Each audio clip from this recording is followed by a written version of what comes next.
Good afternoon, everyone. Thank you for joining us for the California Acupuncture Board meeting. My name is Dr. Amy Matecki. I am the president of the board.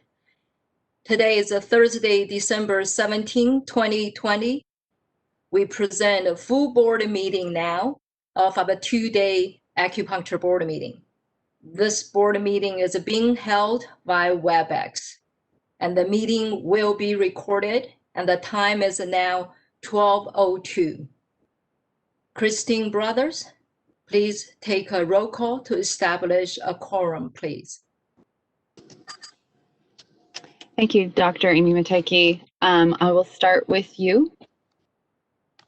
Dr. Amy Matecki? Yes, present. Kitman Chan? Yes. Yangping Chen? Present. John Harabedian?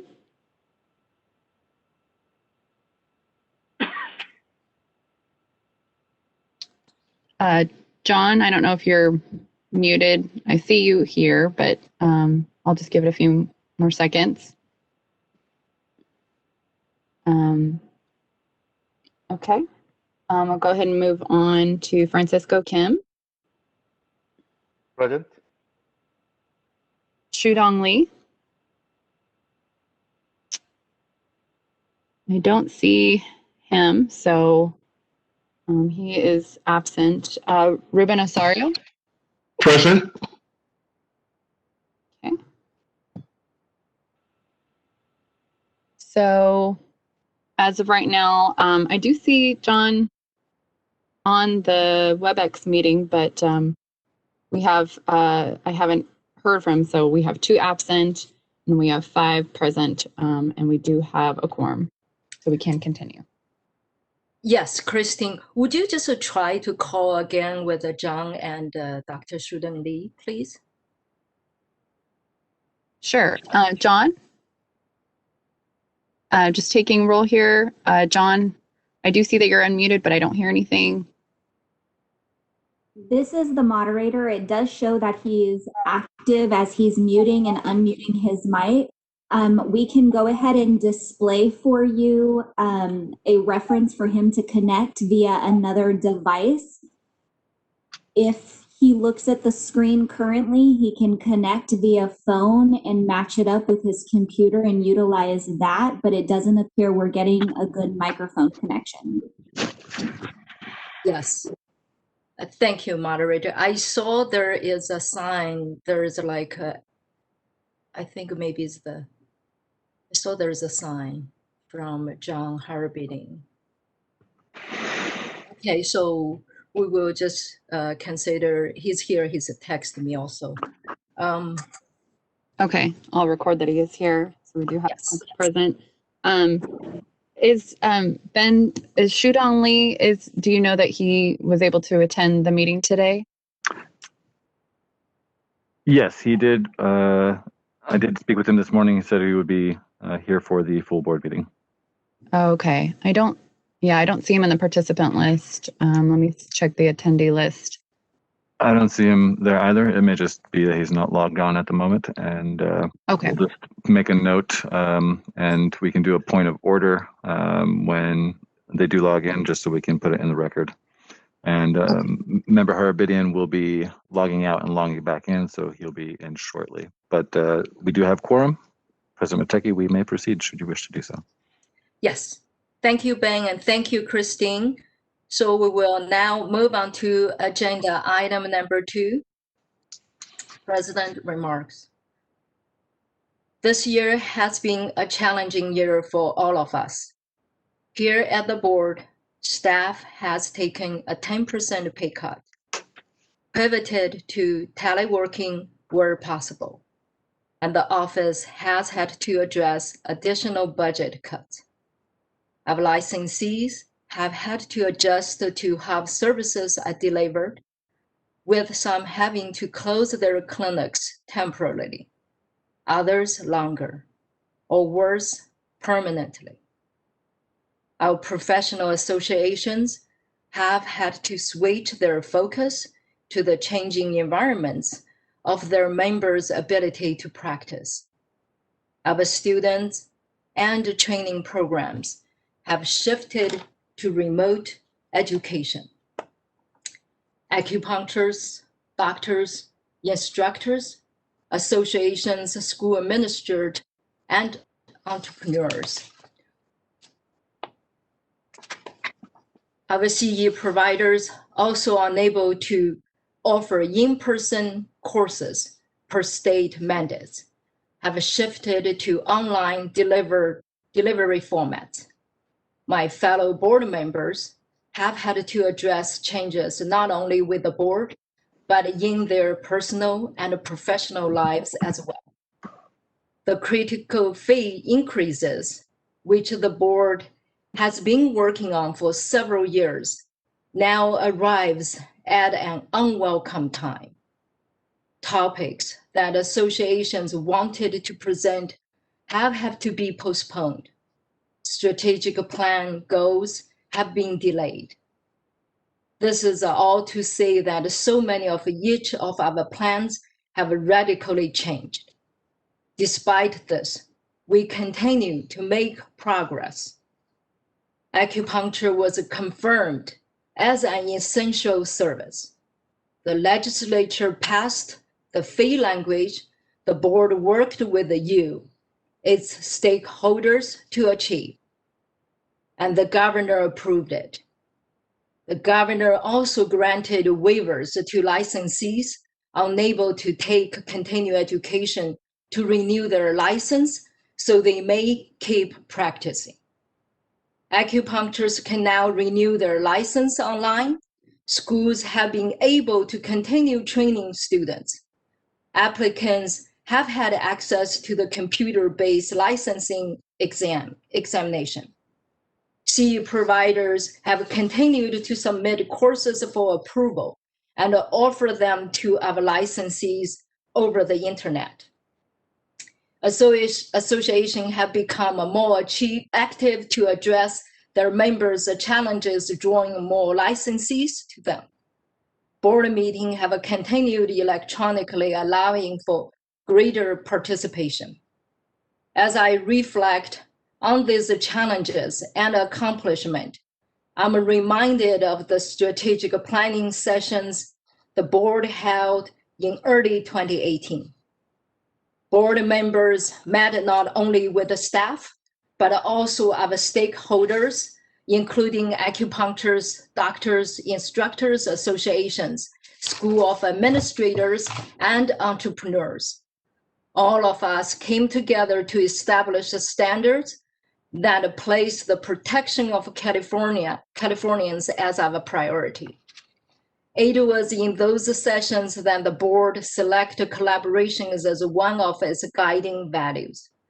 And it has been through collaborations with all of you that the board has accomplished what it has. Seeing what we've done together despite the challenge we face, only strengthens our resolve that we will get through this together. As we all prepare to move into a new year, filled with unknowns and possibilities, I ask that you all take heart and continue our collaboration, make real the vision we share. I want to thank Department of Consumer Affairs Director Kimberly Kinchmeyer for her leadership and for the support of our board.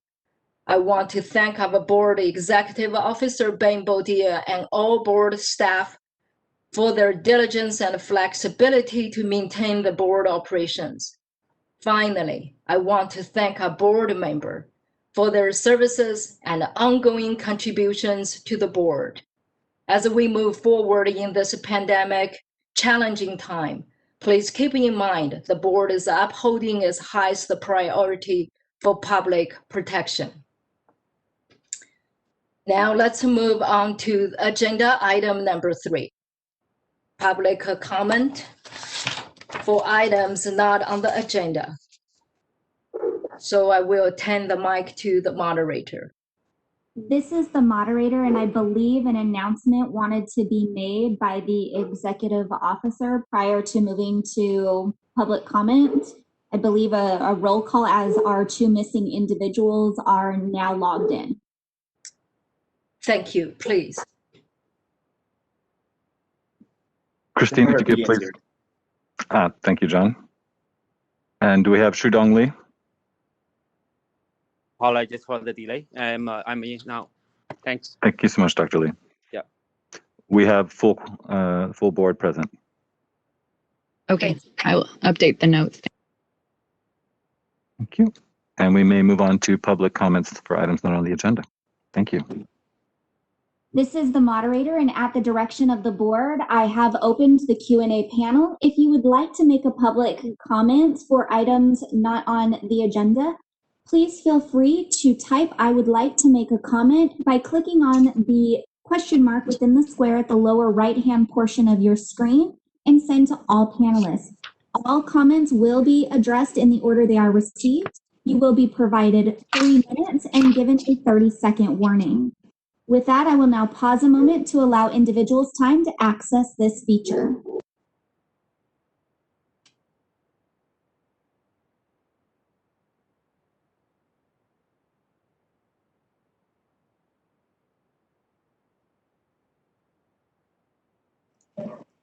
At this time, we do have an individual identified as Neil Miller. Your microphone has been unmuted.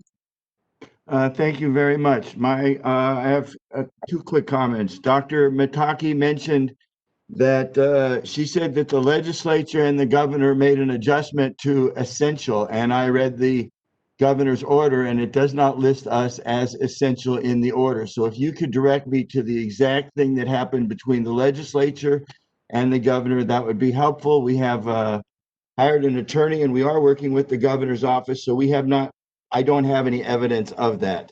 My other comment is in relationship to public comment and future agenda items. The board, I understand this is a difficult year, but back in 2018, CalAtma requested that we address the issue of bleeding. And then it was then put on to, we would try to address it in 2019, and the board members, the practitioners and public members asked that it be on the agenda. And we went through 2019 in April, June, and August. And each time it was said that we would get to it. And in 2020, we were told that we would have an opportunity to speak about this, both in April, in June, in August. And then we were told that this was a 2-day meeting, and would we have the opportunity to speak to this? We have hired legal counsel to address the board today. We had expert witnesses to come and address the board. We addressed this with the previous attorney for the board, who felt that we had a compelling argument to make this change in regulation. She is no longer with the board, but we have now been delayed 2 years, and apparently the board has not paid any attention to anything that was presented during public comment or future agenda items from any of the stakeholders in the past year and a half. We do want to work with the Acupuncture Board. We do understand this was an unusual year, but I would like to be very firm to the board to say, this is a problem and we want to work this out to find a solution. The problem that we have with this issue was started because of the Acupuncture Board, an executive officer who made the decision. And now we're trying to work with the legislature, who tells us to work this out with the board. And now after almost 2 years, we're still not on the agenda. So that would be my public comment at this time.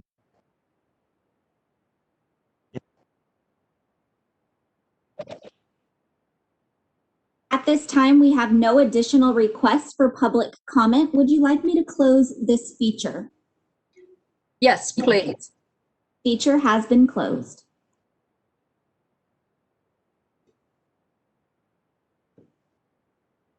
We will now move on to agenda item number 4. Update from DCA representatives, please. Good afternoon, Board President Mateki and board members. I'm Carrie Holmes, Deputy Director for Board and Bureau Relations at the Department of Consumer Affairs. Thank you for allowing me this opportunity to provide a department update to the Acupuncture Board. I was appointed by Governor Newsom to serve as the Deputy Director for Board and Bureau Relations beginning June 1st of this year. I most recently came from the Senate, where I was Legislative Director for Senator Jim Bell. Before my time in the legislature, I served at the Secretary of State's office as an assistant deputy. I've always been passionate about consumer protection, and I'm very happy to be here at DCA working with all the boards and bureaus. One of my top priorities in board and bureau relations is appointments. The Acupuncture Board consists of 7 members, 5 appointed by the governor and 1 each by Senate rules and the Speaker of the Assembly. I'm pleased to note that all positions are full. Board member terms will expire and begin their 1-year grace period in June of 2021, at which point members are eligible for reappointment unless they have completed 2 terms already. Governor's appointees who are appointed by Governor Brown and would like to be considered for reappointment should fill out a new application on Governor Newsom's website, and other members should send an email to their appointment authority expressing their interest. Our work continues here, even though COVID-19 has changed the way we do business now and in the future. In response to public health guidance and state and regional stay-at-home orders, state offices closed to the public beginning on December 7th. DCA and its boards and bureaus continue to provide licensing, enforcement, and customer service, though many functions are performed remotely. Telework has been implemented for individuals who can perform their duties outside the office, and public health measures such as distancing, face covering, and frequent hand washing are required for those employees who cannot telework. DCA continues to partner with the Governor's Office and Business Consumer Services and Housing Agency on statewide efforts related to awareness and enforcement of public health measures. The economic impacts of the COVID-19 pandemic and unprecedented wildfire activities are expected to last for several years. The state needs to take immediate action to reduce costs and maximize efficiencies to support all Californians. In April, DCA and all boards and bureaus worked to limit expenditures and hiring only to those necessary to support core functions in emergency response. Additionally, DCA learned in late November that the department and each board and bureau will be required to plan for a 5% permanent budget reduction no later than 21-22. DCA immediately began working with board staff to identify a plan that will best fit the board's operational needs. DCA would like to thank the board and staff for your continued service despite these challenges. Lastly, I would like to update you on some of the work Board and Bureau Relations is doing to support the board's executive team. Board and Bureau Relations has put on 3 virtual brown bag trainings this fall to provide executive officers the opportunity to learn and discuss best practices on topics such as appointments, managing staff remotely, and providing ADA compliant meeting materials to board members and the public. In partnership with DCA's Solid Training Unit, board member orientation trainings are being held quarterly as remote sessions, and a new training for board presidents will be launched in the new year. I look forward to the day when we can meet in person. In the meantime, if you have any questions or need anything from DCA, please don't hesitate to reach out. That concludes my presentation, and I'll hand it back over to Board President Mateki. Thank you, Carrie. So now let's move on to agenda item number 5, discussion and possible action. Madam President, this is Fred Chan, UDCA Legal. We should have public comments for the last item before we move on. Thank you, Fred. Yes, moderator, let's open up to the public comment, please. This is the moderator, and at the direction of the board, I have opened the Q&A panel. If you would like to make a public comment, please click on the question mark within the square located in the lower right portion of your screen and type "I would like to make a comment" and send to all panelists. You will be provided 3 minutes and given a 30-second warning. I will now pause a moment to allow individuals time to access this feature.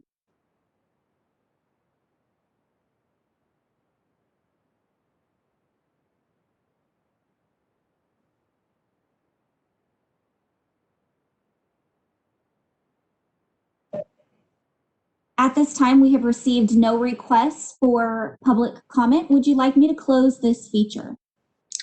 Yes, please. Feature has been closed. So now let's move on to the agenda item number 5. discussion and a possible action and on the waiver for the clinical distance education. Mr. J. Hurd, please.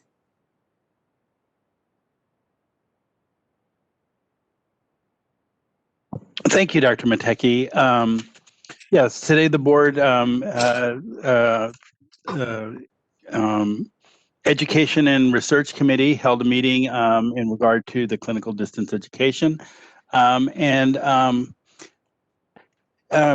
I just want a point of order. Should I be, okay, so I'm going to represent the materials to the full board for right now for your review.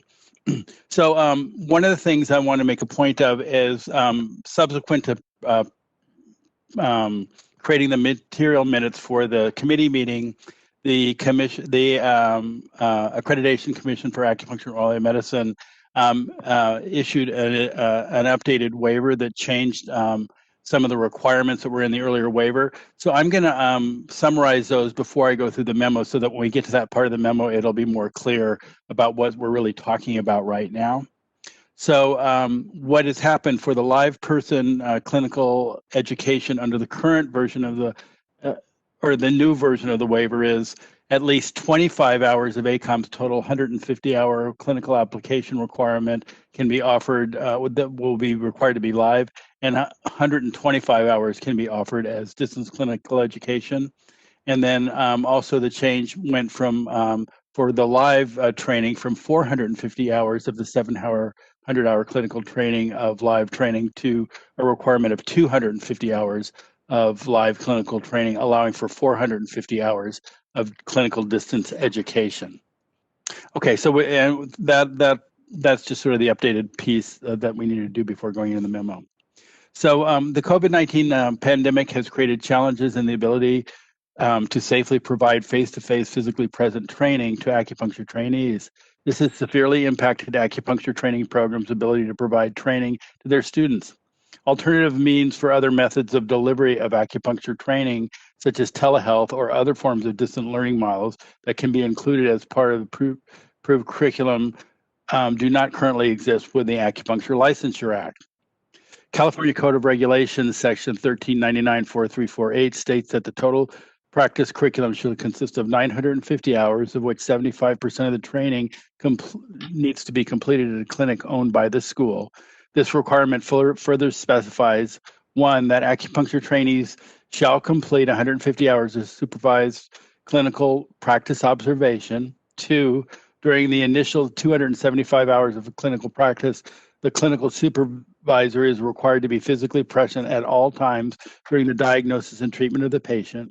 3, then for a second period of 275 hours of training, the clinical supervisor shall be physically present at the needling of the patient. And 4, for the remaining time spent in clinical practice training, 250 hours, the clinical supervisor shall otherwise be in close proximity to the location at which the patient is being treated during the clinical instruction.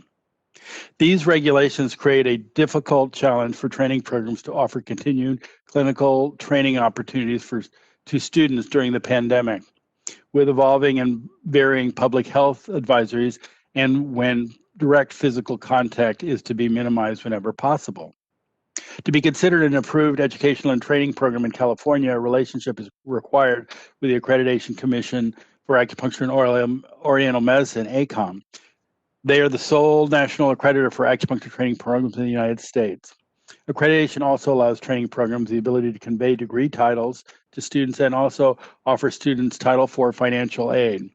Financial aid funding is critical to the continued operations of both training institutions and to students' abilities to attend and complete clinical education and training. In response to the COVID-19 pandemic, ACOM created a temporary emergency clinical distance education waiver, which allows programs a process to offer some hours of clinical training as distance learning or telehealth. As the pandemic impact worsened and programs were better able to gauge what would be possible, this waiver evolved to the reduction in the required amount of in-person clinical education. This waiver in its current form is available to accredited programs upon the completion of an approved application. For programs operating in California, the minimum required ACOM degree program includes acupuncture and Chinese herbal medicine. And this is the part that I had mentioned before the coming into the memo. The live in-person clinical education hours under the current version of the ACOM waiver are as followed. At least 25 hours of ACOM's total 150 clinical observation requirement. This allows the programs to offer up to 125 hours of distance clinical education practice observation, and at least 250 hours of ACOM's total 750-hour clinical internship requirement, and this allows up to 450 hours of distance clinical practice. There are different hourly supervision requirements between California clinical curriculum requirements and those of ACOMs to consider. The chart below presents a comparison of the supervisory criteria for each agency. And so one of the key differences is if you'll look at it with the board's plan, there's these hourly kind of gates that the students go to that revolves around supervision. For ACOM, during the whole period of after the observation, the students are involved in meeting the clinical training standards, as well as a number of clinical competencies and some requirements for patient visits and things like that. The hours in general are fairly similar, with the board requiring 150 observation, ACOM requiring 150 of clinical observation. Total supervised required hours from ACOM is 850, and for the board, the total supervision hours are 950. So for the California Acupuncture Board to allow for inclusion of distance education, the board would need to have a vehicle to allow the ability to waive the physically present regulatory requirements. Governor Newsom's Executive Order N3920 makes it possible for the Department of Consumer Affairs regulatory boards to request temporary waivers of both laws and regulation. Board staff have created a draft waiver seeking exemption of regulations from the Director, the Department of Consumer Affairs, that would allow the board to align the waiver ACOM is providing to training programs, allowing students to complete the required hours and board approved curriculum. The only change to the ACOM emergency clinical distance education waiver would enable is allowance of a limited number of hours of clinical distance learning, as stated previously. The acceptance of the ACOM emergency clinical distance education waiver criteria would not change the content or the total required hours of training contained in existing board approved curriculums. In the memo, it says the only change, but in terms of the change that I mentioned on top of this, the only additional change to the waiver was last brought to the board in August, besides the updated hours, is that during this period of COVID-19 interruption, ACOM is extending its current flexibilities until further notice, subject to any federal, state, and local limitations, as opposed to the emergency clinical distance education waivers previous expiration date of December 31st, 2020. Additionally, feedback from a number of educational and training programs was received stating that the regulatory requirement of 75% of all training be completed at a clinic owned by a school was limiting the availability of in-person training hours that could be available from existing integrative health systems within their communities, including hospitals, medical groups, and private acupuncture clinics for their students who are in clinical training. Based on this information, staff has included regulatory language for the board to consider that reduces the requirement of 75% to 50% of the clinical training to be completed at a clinic owned and operated by the school. Due to these significant changes in the required live supervision curriculum hours and unprecedented circumstances due to COVID-19, board staff felt the issue should be brought to the board's Education and Research Committee for further discussion, and now the committee has moved it to the full board with a request that they make recommendation for further actions. And so then I don't know if the board members in the full board have these materials in front of them, but the next piece in the packet is just showing regulations as they exist. The next piece that you'll find in your packet was the waiver before updating, although we have supplied the updated waiver, and I've outlined the changes to that waiver. And then finally, the proposed regulations of CCR 1399-434H is on the final page of this particular tab. So I'm going to underline the sections that that have been changed in looking at it. So basically, they're the beginning of section H, which reads, the curriculum in clinical practice shall consist of at least 950 hours in clinical instruction, and that's been changed from 75% just struck out to 50%, which allows, of which shall be in a clinic owned and operated by a school, and which includes direct patient contact where appropriate in the following. And then the next changes occur in subsection 4, and this is where it allows the board to be able to be adaptive to the and stay in alignment with updated standards from the accreditor. During the initial 275 hours of diagnosis and evaluation in clinical practice, the clinical supervisor shall be physically or electronically present at the time during the diagnosis and treatment of the patient. Thereafter, for a second period of 275 hours, this clinic supervisor shall be physically or electronically present at the needling of the patient. The clinic supervisor shall otherwise be in close proximity physically or electronically to the location at which the patient is being treated during the clinical instruction. The student shall also consult with a clinic supervisor before and after each treatment.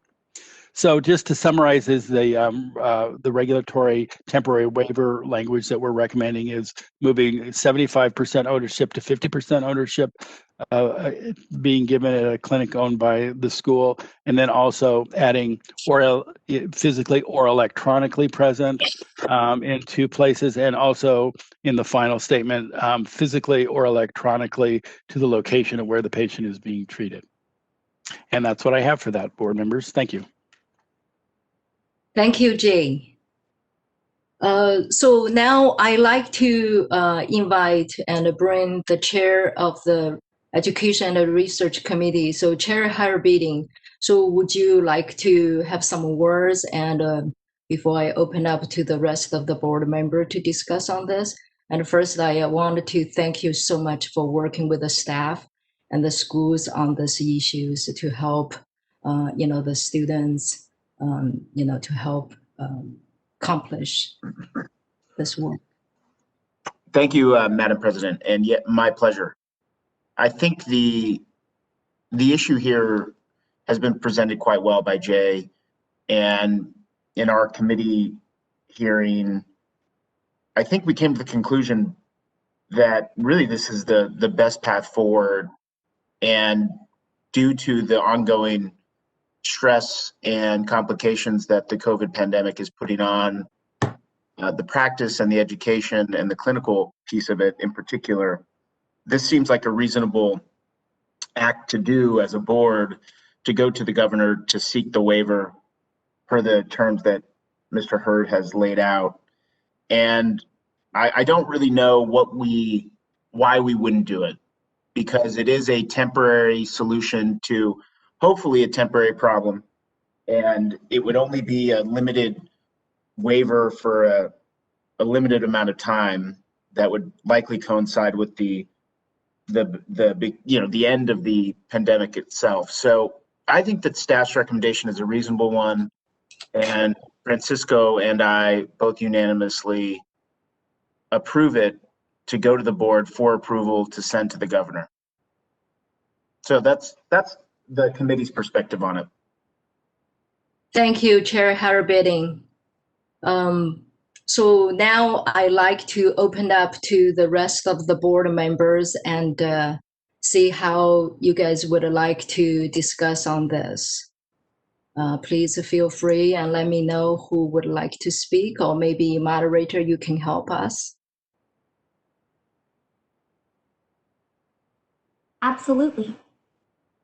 If you would like to make a comment in regards to agenda item number 5, panel members, please feel free to raise your hand and I will alert Dr. Matecki as to your request to make a comment.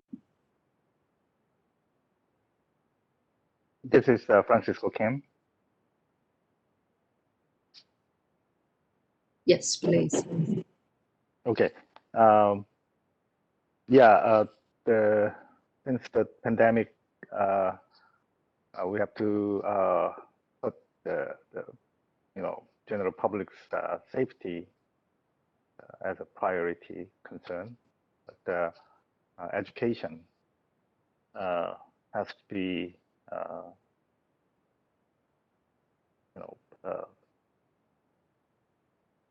continued as to meet the standard that the state government requires. So this is my idea that it's going to be the more online training, but when we see the patients, including those who actually see in the clinic or in the hospital setting, they risk their safety, right? Using the PPE and stuff.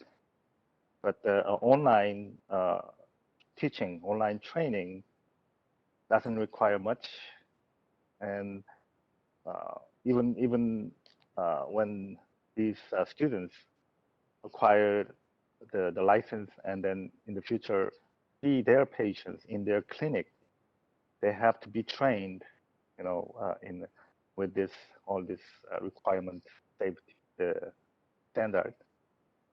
So my idea is if it goes to, probably the schools will improve the quality of education through the online, but not only that, if we are talking, we're thinking ahead, like a long-term plan, I think we have to require some actual hands-on training in the actual clinic. It doesn't have to be the school clinic per se. So that's something that we can consider for the future. Yeah.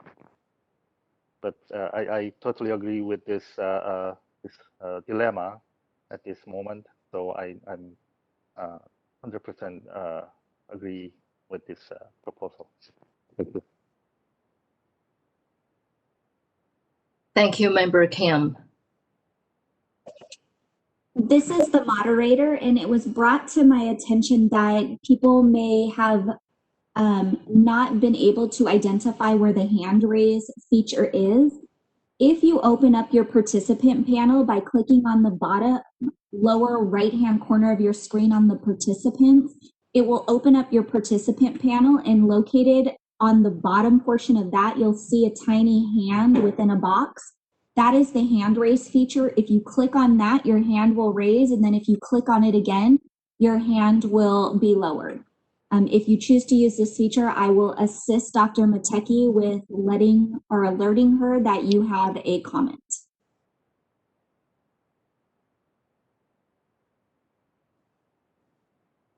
Sorry for the interruption, Dr. Mateki. Back to you.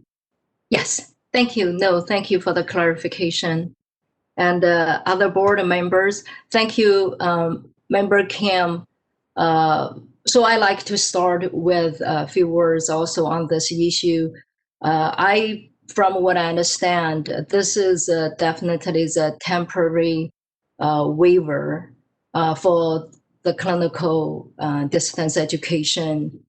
And also, I think at this pandemic, at this crisis, for the committee and also for the board staff to work on, the contingency here, I support for this waivers to,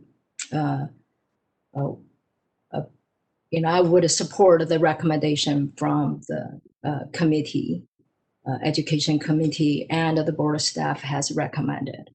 I do wanted to say this is a temporary waiver. From what I understand, there is a 75% the clinical instruction, 75% is changed to 50%. But here is my part I would like to open up because currently I know there are acupuncturists that start working in the hospitals. And if this possibility is opportunity for the education, acupuncturist education to learn more mainstream or migrate to mainstream, this is an opportunity for acupuncturists to learn in this kind of the hospital based clinical environment. I understand that there are different states now. Acupuncturists even go to the emergency room. So that's where just the part I want to say is I agree this is a temporary waivership, waivers for this changes. For the long term, maybe we can address a certain part of it. Maybe we can look into what should stay or not stay. I want to stop here and let's see what other board member would like to chime in. Thank you. Dr. Chen? Thank you. Please.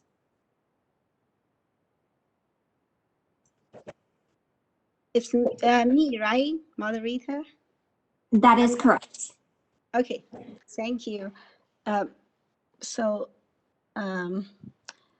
I would like to make comments of the staff. Jay did a lot of research, and I think the language is well written.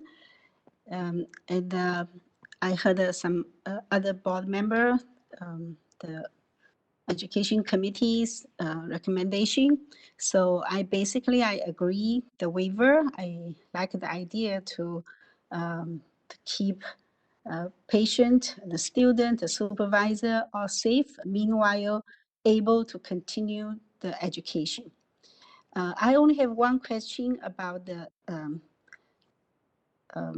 externalship or student clinical training out of the school's clinic, how to make the quality as good as the clinical training in the school clinic. Sometimes you can say, because acupuncture or oriental medicine have the practitioner, they have different style. So some specialize in pain management, some specialize in infertility and gynecology, or some internal disease, or even some very special, like a GI specialist or a rheumatoid specialist. It's not a Western medicine, it's just still acupuncture profession, but they more specific or interested in those areas. So what student to learn for the master's degree student, the curriculum or the clinical training is for basic, right? Minimum competency. So they need to learn the basic skill. So how to make it a standard if the student go to different clinic, especially private clinic. Maybe for doctoral degree students, they can learn some specialty. So I will mention this for the board consideration. Thank you. Thank you, Dr. Chen. Any other board members?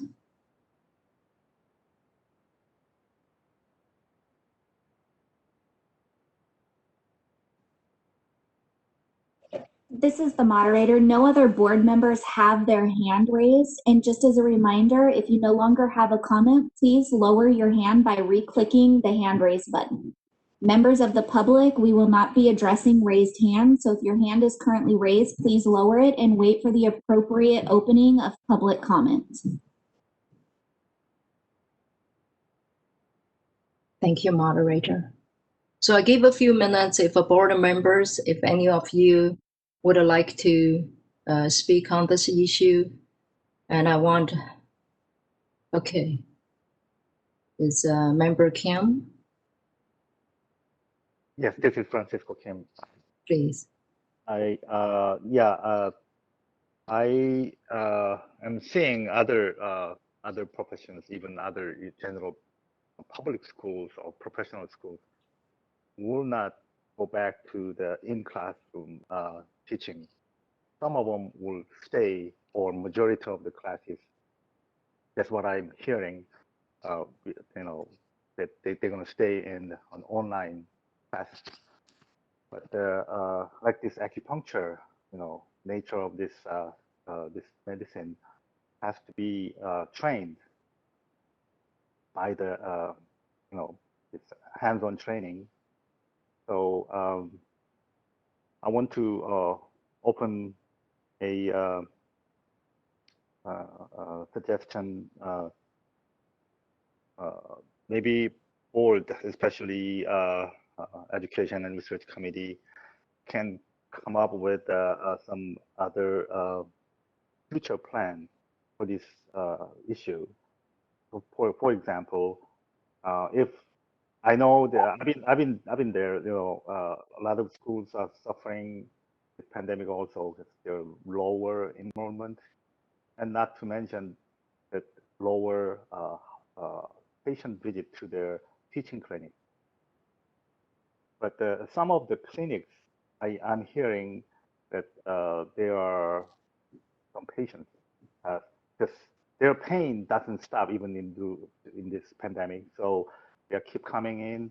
So if we can come up with some other teaching method, especially for the clinical training part, along with those who can precept those students for hands-on training, maybe it'll be the good solution for the future in this you know, in this changing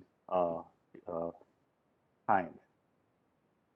So I would like to propose that maybe we can consider this you know, add or open a new route for the students to go to other teaching clinics, per se, to get more hands-on training to be completed actual, you know, with other supervisor in their clinic.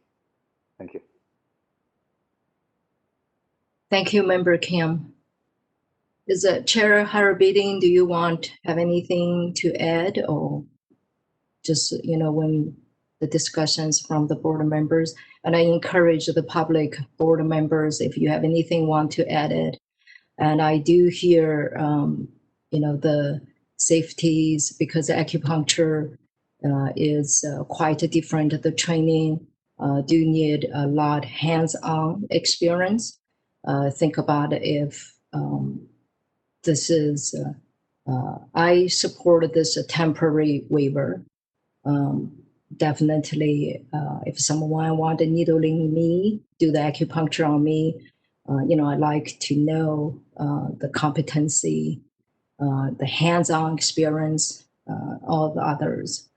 So I do hear the concerns here, and also with Dr. Chang, Member Chang actually mentioned about the clinic regarding, you know, go to if it's not hospital, not the school regulated or other clinics. So what's the regulations? I see there's quite a few works maybe ahead of us. So I'd like to bring back, certainly back to the chair, Harabedin.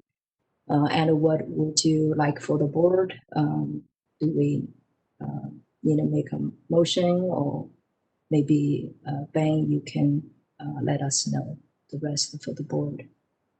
I have nothing to add. Thank you, Madam President. Thank you. Thank you. Madam President, this is Ben Bodia, Executive Officer. Yes, I would just would direct the board, a board member, to make a motion for directing staff to work with the Department of Consumer Affairs to obtain the waiver outlined in the memo. Thank you. Thank you, Ben. I'll make that motion to work with Consumer Affairs to draft a waiver as discussed here to send to the governor's office. I Thank you, John. second. Thank you, I Dr. second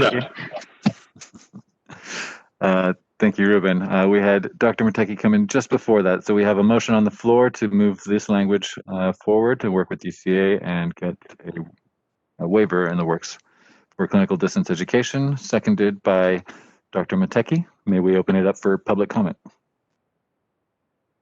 Yes, please. Thank you. Moderator? This is Fred, DCA Legal. Do you guys want to open up for board comment first after the motion's been put on the table before going to public comments? We can be procedural about it. Should Dr. we take a Matecki? roll call? Yeah, should we take a roll call first? Well, no,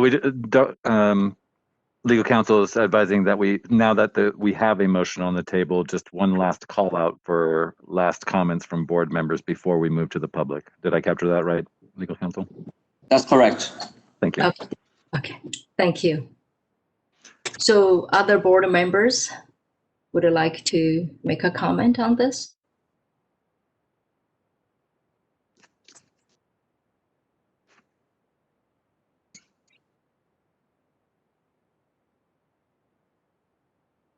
No hands have been raised. Okay. So should we open up to the public comments on this? Certainly. Thank you. Moderator, let's open up to the public comment, please. This is the moderator, and at the direction of the board, I have opened for public comment. If you would like to make a public comment, please type "I would like to make a public comment" and send to all panelists. All other means of communication, such as raised hands, will not be addressed. You must type "I would like to make a public comment" and send to all panelists. You will be provided 3 minutes and given a 30-second warning. With that, our first request for public comment comes from Ron Zaidman. Your microphone has been unmuted. This is Ron Zaidman from Five Branches University. And I wanted to bring up that the Accreditation Commission, ACOM, holds the same standards for clinical training that happens on campus, the same as the clinical training that happens in externships. That is, the faculty have to be approved the same way as a local on-campus training, and the facilities and the training all have to be approved first. And when accreditation visits our campuses, they check not only our local campus clinic, but also the externship clinics to ensure that the faculty teaching there, the facilities there meet the accreditation standards. Thank you.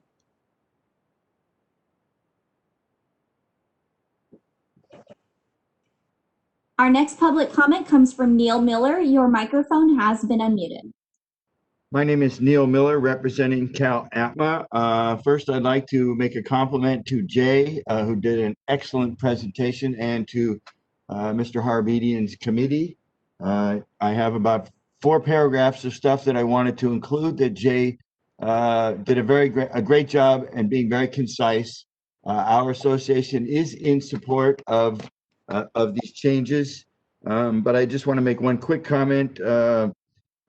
What we're seeing a lot is post-COVID syndrome, both in my clinic, and I know that the schools are seeing that. People who are financial problems, we are still referring them to the schools. And Dr. Matecki brought up an issue for other items that talks about, being in hospitals, being in the emergency room, and Mr. Harbedian is the education person to make a note that the minimal level of competence is changed. It's changed from when we have the current amount of hours that we have. It's for another discussion, but both Dr. Matecki brought this issue up, as did Youngping Chen.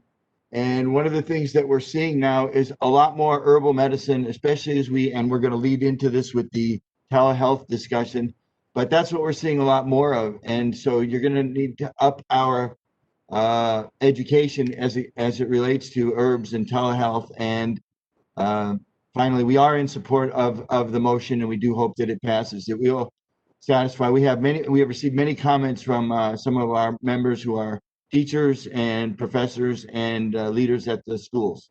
So we are in support of this motion. Thank you very much.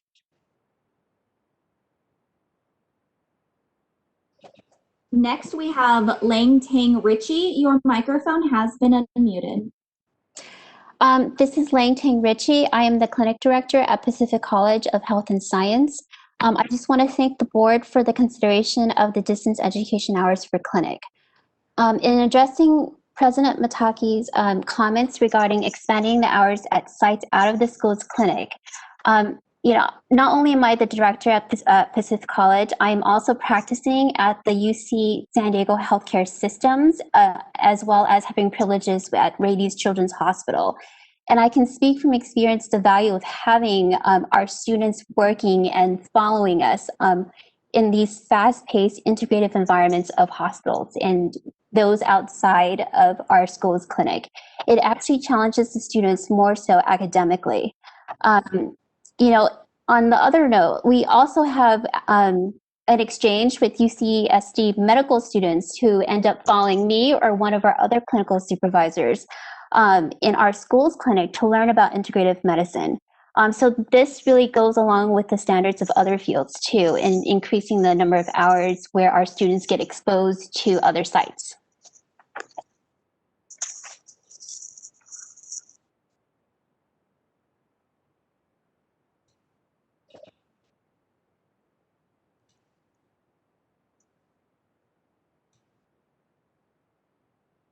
At this time, we have no additional requests for public comment. Would you like me to close this feature? Yes, please. Thank you, moderator. You're very welcome. Feature is closed. Thank you. So now we hear, the public support the actions. And I would like to bring back for the board members. Shall we vote on this, Ben? Please. We take a roll call, please. Christine, if you will please do that. Yes. Dr. Amy Mateki? So first is Fred. So do we need to restate the motion here? Oh, sure. I can do that. I can restate the motion. Yes, please. So the motion is for to direct staff to work with DCA to work with the governor's office to implement a waiver to allow for clinical distance education. So I'll take roll. Dr. Amy Mateki? Yes, so motioned by Chair Harbiding and a second by me. And yes. Yeah, correct. Sorry. Yes. That's correct. Yeah. Okay. We'll take roll. Dr. Amy Mateki? Yes. Okay, sorry. Kitman Chan? Yes. Yang Ping Chen? Yes. John Harabedian? Yes. Francisco Kim? Yes. Chudong Lee? Yes. Ruben Osario? Yes. And the motion passes unanimously. Thank you, Christine. So now let's move on to the agenda item number 6, discussion and possible action on the regulatory language for the licensed acupuncturist practice of telehealth.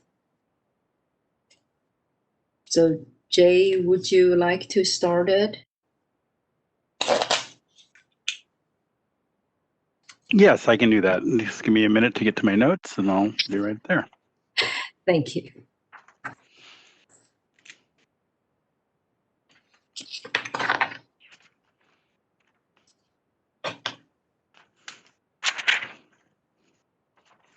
Okay, so I'm going to share the memo that was presented to the Licensing and Examination Committee earlier in the meeting, and they've recommended this to the full board.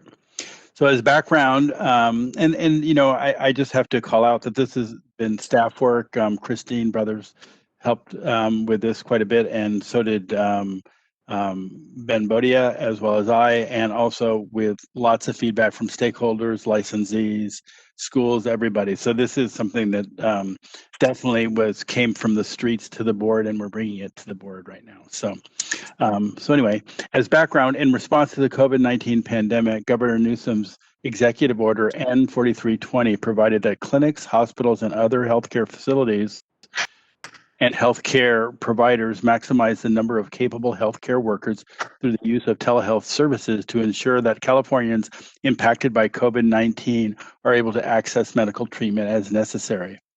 Additionally, the governor's N4320 aim to reduce the spread of COVID-19 and to protect healthcare workers, including the use of telehealth services where possible for any reason and not limited to the diagnosis and treatment of COVID-19 or related conditions. This order has allowed healthcare providers, including licensed acupuncturists, to provide medical care and advice remotely to patients employing the practice of telehealth. Earlier this year, the Acupuncture Board received many questions from licensees and the public as to whether the acupuncture profession could provide its services via electronic means.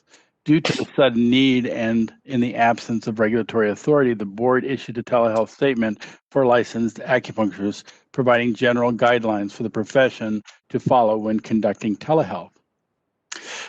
Business and Profession Codes Section 2290.5 provides statutory authority allowing acupuncturists as well as other Division II healing arts licensees to deliver healthcare via telehealth. Based on that authority, staff has identified that further guidelines and requirements specific to the delivery of acupuncture services provided via telehealth are necessary. Staff has brought proposed telehealth language to start the discussion among the committee members and stakeholders in attendance. The proposed language is based in part on the standards within some of the programs under the Department of Consumer Affairs. So the recommendation the staff made to the committee was to review and discuss the proposed language and provide amendments for the purposes of bringing the matter to the full board, which it now has. And with that, I'm going to go ahead and just read through the proposed language, and hopefully the board members have that available to view as I go through it.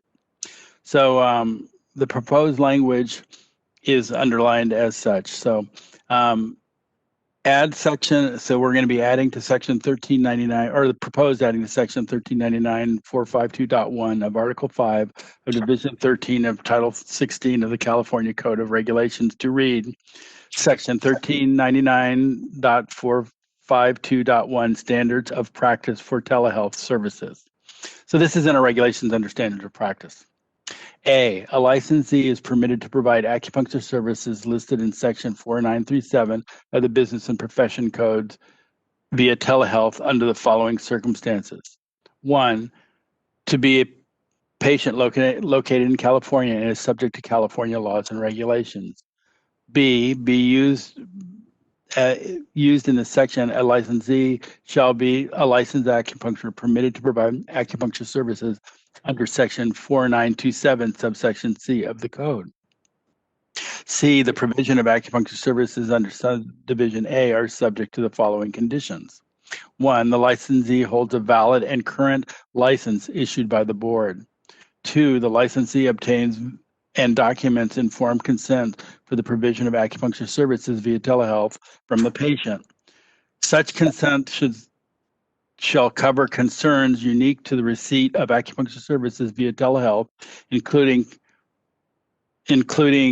risks to confidentiality and security, data storage, and procedures specific to telehealth, the possible disruption and/or interruption of services due to technological failure, insurance coverage considerations, and other issues of the licensee can reasonably anticipate regarding the incompatibility between acupuncture services delivered in person and those delivered via telehealth.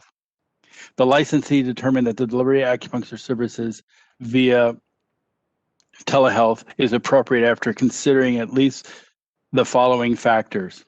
And this is under subsection 3. A, must be able to obtain sufficient diagnostic information to be able to determine a diagnosis and prescribe treatment. B, the patient's diagnosis, symptoms, and medical history. C, the patient's preference for receiving acupuncture services via telehealth. D, the nature of acupuncture services to be provided, including anticipated benefits, risks, and constraints resulting from delivery via telehealth. E, the provision of telehealth services is within the scope of competency of an acupuncture trainee in an approved acupuncture training program or a board-approved tutorial program. 4, the licensee is competent to deliver such services based on whether the licensee possesses an appropriate knowledge, skills, and abilities relating to the delivery of acupuncture services via telehealth. The information technology chosen for the delivery of telehealth services and how such services may differ from those delivered in person. The licensee takes, number 5, the licensee takes reasonable steps to ensure that electronic data is transmitted securely, informs the patient immediately of any known data breach or unauthorized dissemination of data. 6, the licensee complies with all other provisions of the Acupuncture Licensure Act and acupuncture regulations and all other applicable provisions of law and standards of care in the state. Failure to comply with these regulations or laws and regulations these laws and regulations relating to telehealth of the other state, if any where either the licensee or the client is located, constitutes unprofessional conduct. And I leave it with the board at that point.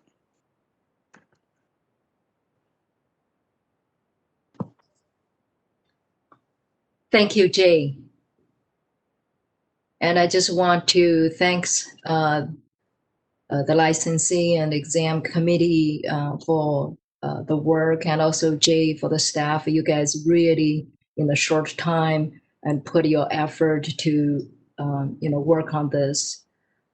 So I want to open up to the chair of the license and exam committee, Mr. Chen, Kim and Chen. Would you like to say a few words on this? Yes, thank you, President. And this morning, the committee had a meeting, and regarding this proposed language, we accept the staff recommendation for this proposed language, and also ask them to get more research, bring back the material for further committee future meeting. So because the COVID-19 and the procedure has got to be updated to make this Saturday at home or distance. The things should be change the regulation, and I think to me this change should be a temporary, not for the permanent, because we be seeing few or unknown factor in what happened in the future. So and Dr. Chen and I agree the committee recommendation. So Dr. Chen, do you have any further comment on that?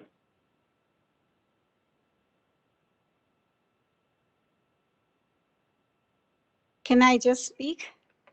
Yeah. Yes, please. Okay, thank you, Chair Chen.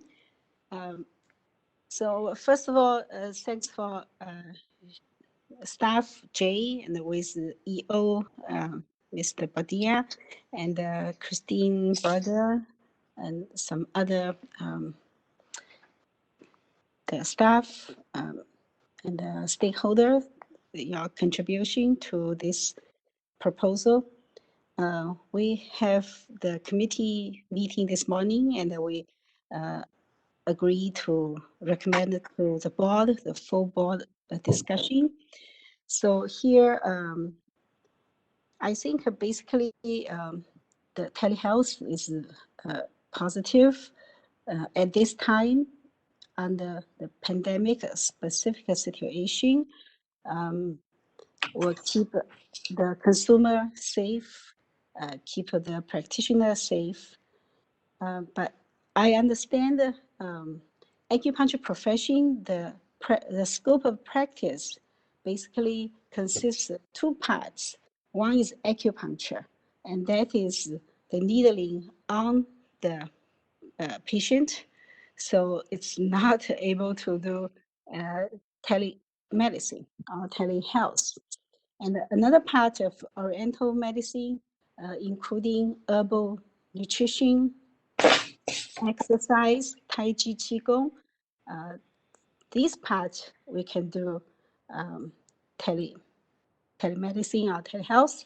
So basically, really what we can do is the second part is not the first part.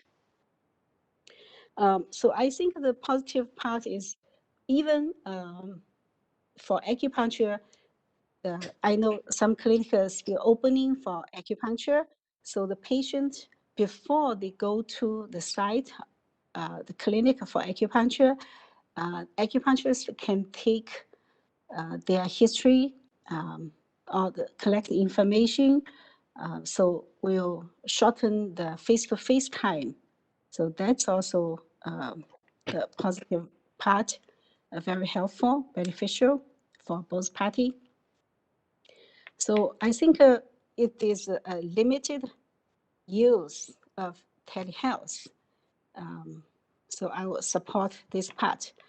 About how to, do we need, the question to the board, do we need to make like clear what we can do, what we cannot do in the telehealth, because it does not reflect this language.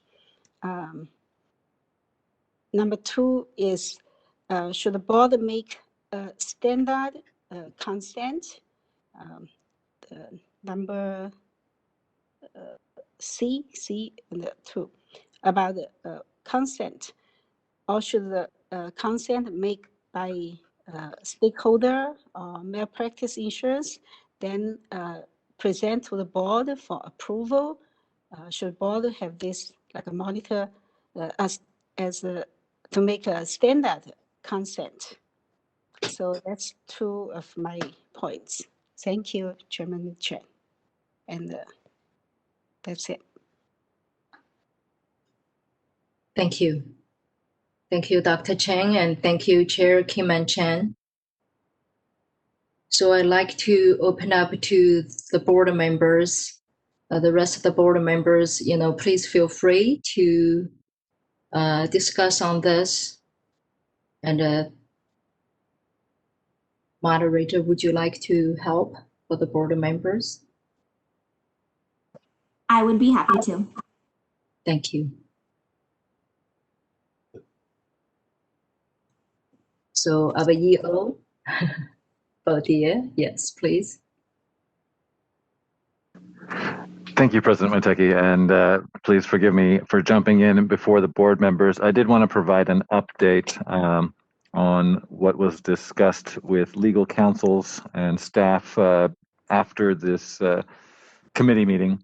We did review additional changes, and I would love to thank our regulatory Clay Jackson, as well as the Board of Psychology, who has gone through this process already, and we are developing our language from theirs and tailoring it, of course, to our licensees. And it's what's helped us really move this much faster through the process. Now, in our review of that additional language, we found that there were some minor changes and then just a need to explain to ensure that the practices can be also the practice of telehealth, the appropriate practice of telehealth can also be carried out by students at training programs as well as tutorial trainees. So what the recommendation is that we keep this as a full board item if board members are happy with this, and that we ask that the board members make a motion to add this to the 2021 rulemaking calendar, and then at the hopefully the next board meeting, we'll bring back that finalized language for the board to review and perhaps formally start the regulatory package. Thank you. Thank you, Ben.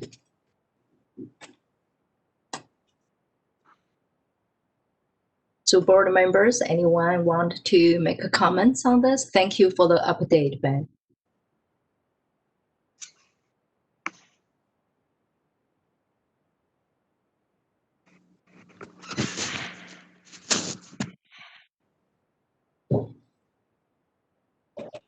Dr. Mateki, it doesn't appear any board members are raising their hands for comment.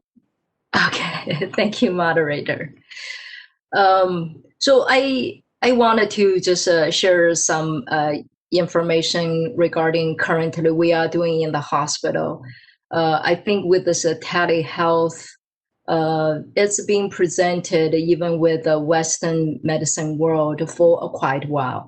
And I remember in the beginning, physician was not really, jumped in, and we believe there is a lot of value with, physical exam. But I have to see now, after we tried for the last almost 6 months or even longer, I see between the patients and providers has been really welcomed this type of the practice. I see for the patients, especially seniors patients, they don't have to worry about the transportations. So there's a lot of advantage, tailored to the acupuncture practice here. I think maybe there's a good ways, as Dr. Cheng has mentioned early, there's a lot of value. We can work with the patients, show them or teach them, such as acupressure, this type of the medicine, and also with the herbal medicine, you can, through the videos, look at the tongue diagnosis, etc. So I'm just, thinking it's a great. We jump into this type, or at least, we look into how we can, migrate to the mainstream. But then I wanted to see with the schools and also the licensees, this maybe is another great opportunity to collaborate with the other type, the practitioner or providers. For example, maybe collaborate with physicians to look at a certain, labs data. I know you guys all have, Western medicine training, but as ways, would you being more learned or integrated to know the Western medicine knowledge to combine how the best to taking care of our patients. So I see this can create a win-win steps for acupuncturists in the future to benefit for the patients significantly. But the steps, the details, still will work with the stakeholders. I totally support on that. So as said, with the BANG, would someone like to make a motion on this, or do we want us to discuss more? Any board member like to make some comments?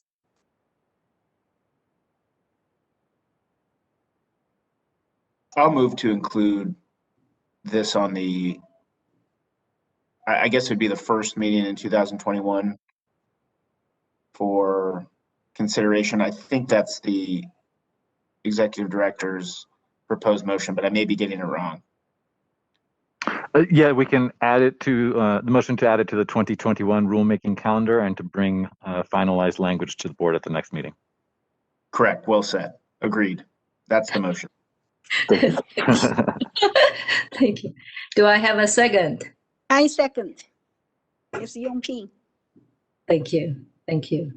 So now let's see, the rest of the board members want to discuss it, or would we open up to the public?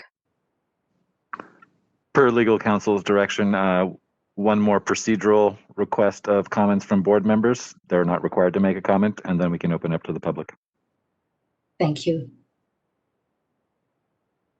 Yes, let's, board members, public members, would you like to make some comments, please?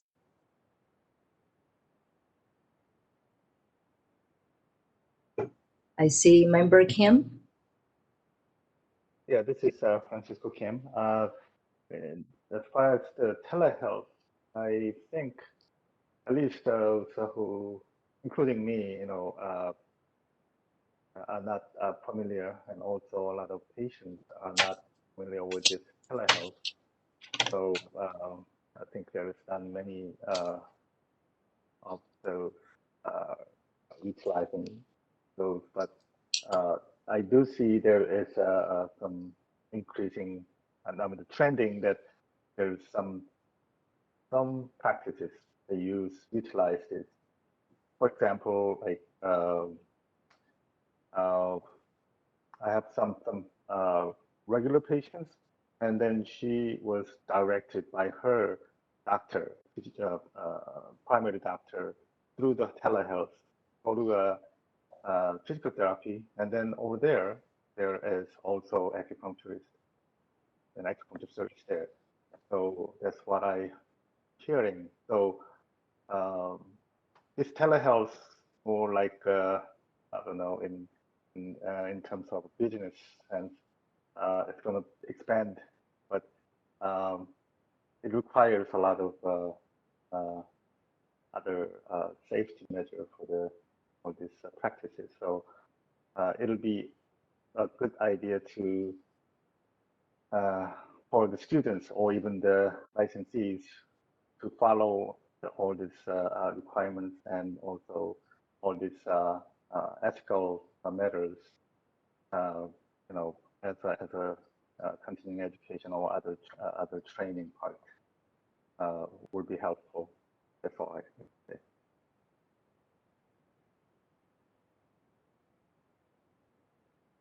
Thank you, Member Kim.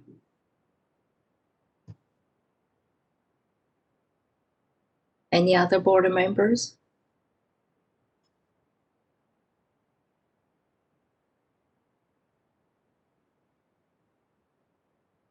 How about, let me just see, how about Mr. Osorio and Dr. Shudong Lee?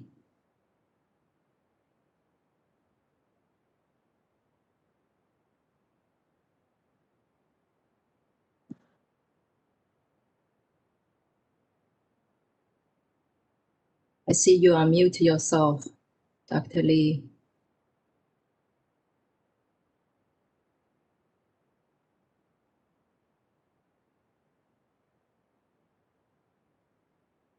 Comment for me. It's fine. Thank you. Thank you. So if members no comments and would like to open up to the public, moderator, would you like to help us, please? Absolutely. This is the moderator, and at the direction of the board, I have opened the Q&A panel. If you would like to make a public comment, please click on the question mark within the square located in the lower right-hand corner of your screen. Please type, "I would like to make a comment," and send to all panelists. Again, you will be provided 3 minutes and given a 30-second warning. We do have an individual identified as Neil Miller. Your microphone has been unmuted. Yeah, this is Neil Miller. I may be an individual, but I'm representing CalAtma. We are the largest acupuncture organization in the state. Right now, we're seeing so much COVID-19 telehealth, and I applaud the board for taking swift action and wanting to work on this. It's an example of you listening to the profession. CalAtma is putting together a state-of-the-art telemedicine presentation, and we're working with a university that is discussing the telehealth. So we will be coming out with that soon. For any other constituents that are listening or stakeholders, the ASA and the NCCOM have had some webinars on telehealth that are very, very informative. And CalAtma has been in contact with ACAMAC and AAAMA, JAAC, as well as our members, and trying to get the word out to different ethnic communities within the state. So we're reaching out to all stakeholders to let them know what the parameters are, what the standards are in the profession in relationship to telehealth. And while we're discussing this, we are live on Facebook, so there are lots and lots of people who are listening beyond who are on this, and I've gotten a lot of comments. And one, I think I know the answer, but I just wanted to have someone on the board answer that telehealth would include, because you're only speaking about acupuncture. So we just wanted to make sure that we're talking about herbal medicine as well, because that's the bulk of what telehealth is, as well as giving various lifestyle counseling and other things that we're dealing with right now. But I do applaud the Acupuncture Board, our association does, and we are in full support of going forward with the motion. Thank you very much. And don't forget to unmute me.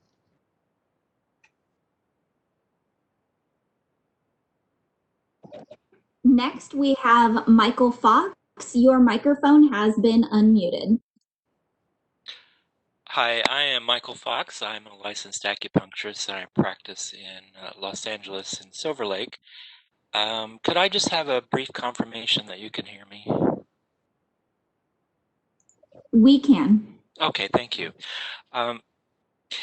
In listening to the learned comments, I would like to include something specific to this. Dr. Chen mentioned liability issues and malpractice issues. Many times we get vague directions from various agencies, including the Acupuncture Board, and I would encourage the Acupuncture Board, if you're going to pass this kind of language, to give us a very specific consent form. As Jay mentioned, we will need specific consent. But when we go in front of an investigative board, for example, we need to have some confirmation that you guys have provided explicit language that you accept for this kind of medicine. So if you say that we need to get A, B, C, X, Y, and Z, I would like for the Acupuncture Board to provide that explicitly in writing to their licensees so that we can include that in tandem with the language that our malpractice insurance provides with us. We really need to get that language from you and have you be explicit about this is acceptable. And as long as we get that signature and consent and understanding from the patient, that we can provide and move forward with this in the way that you think is acceptable for the DCA and for the Acupuncture Board. Thank you very much.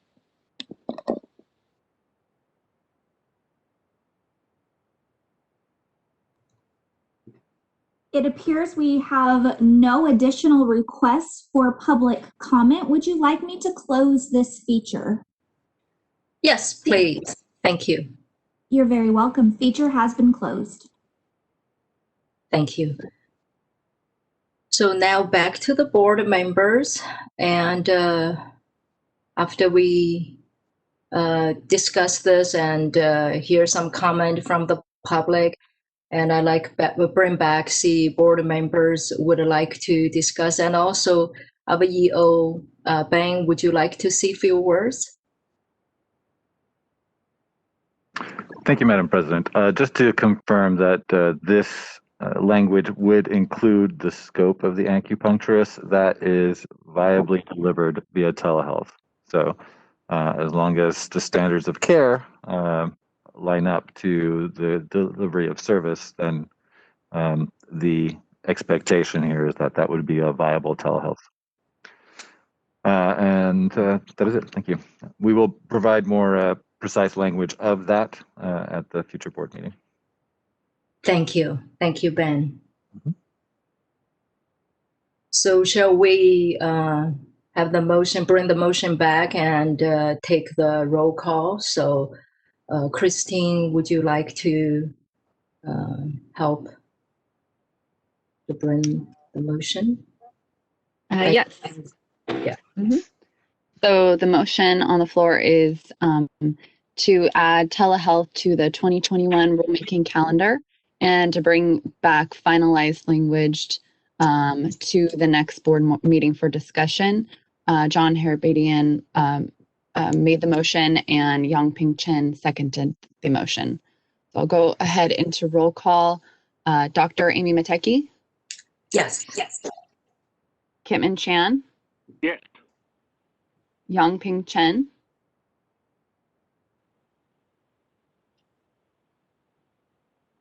Dr. Chen? Yang Ping Chen? Can you hear me? Yes. Oh, yes. Okay, I hear you now. Thank you. John Harabedian? Yes. Francisco Kim? Yes. Shudong Li? Yes. Ruben Osorio? Yes. Okay, thank you.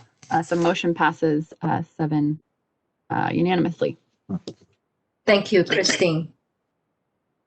So now let's move on to the next agenda, item number 7. Review and possible approval of the August 27th, 2020 board meeting minutes. And you all have reviewed the minutes. Would any board members like to discuss them? Any edit or change?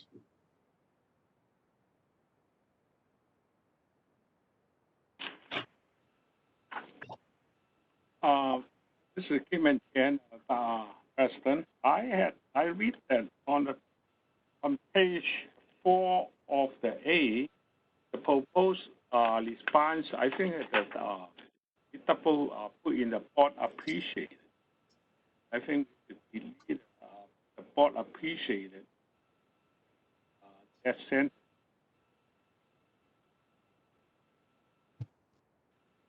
Item. Which line is that, Member Chan? Vice President Chan? 4 of A. The common item.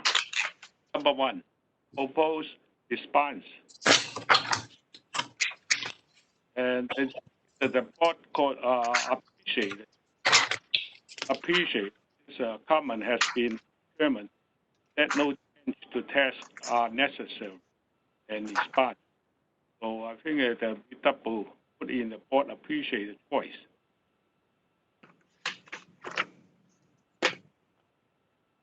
I am looking for the item you've pointed out. You said page 4, item 1.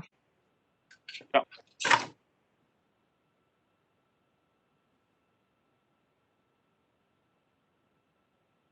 Okay.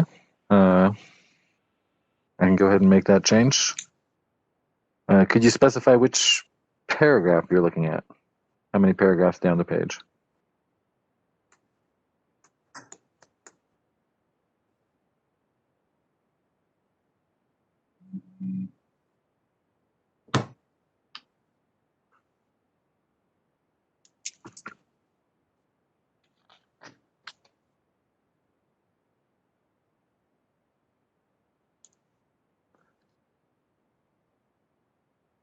Have other members found this as well? I'm having difficulty finding what Vice President Chen has pointed out.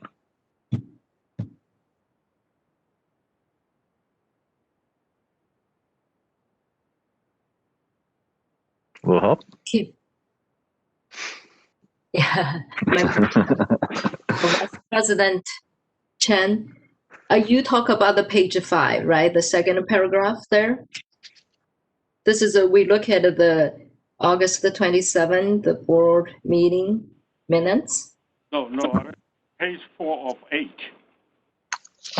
We're looking. I don't have a 4 of 8 for the minutes. I have. In the top, let me see. This is on the page. What? 2 of A, 3 of A, 4 of A, 5 of A. You are looking at the discussion and possible action regarding regulations. Please refer to this previous section, which is the minutes. I flipped over. 1 too far.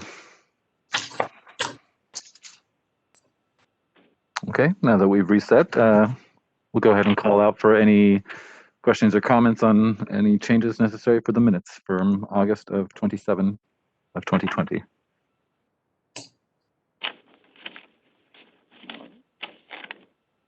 Hearing none.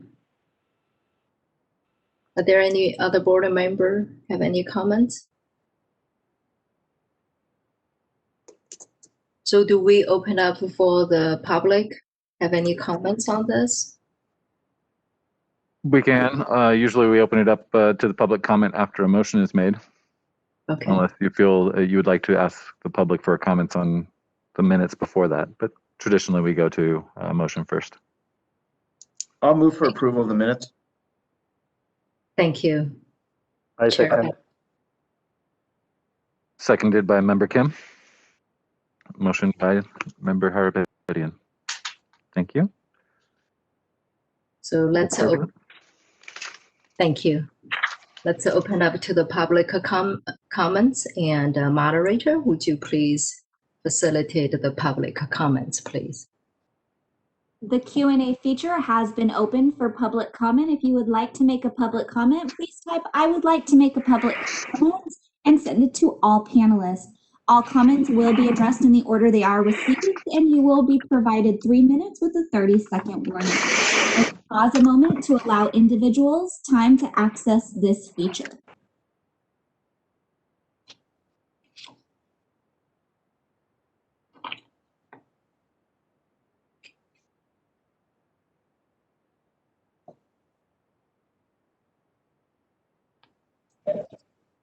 It does not appear we've received any requests for public comment. Would you like me to close this feature?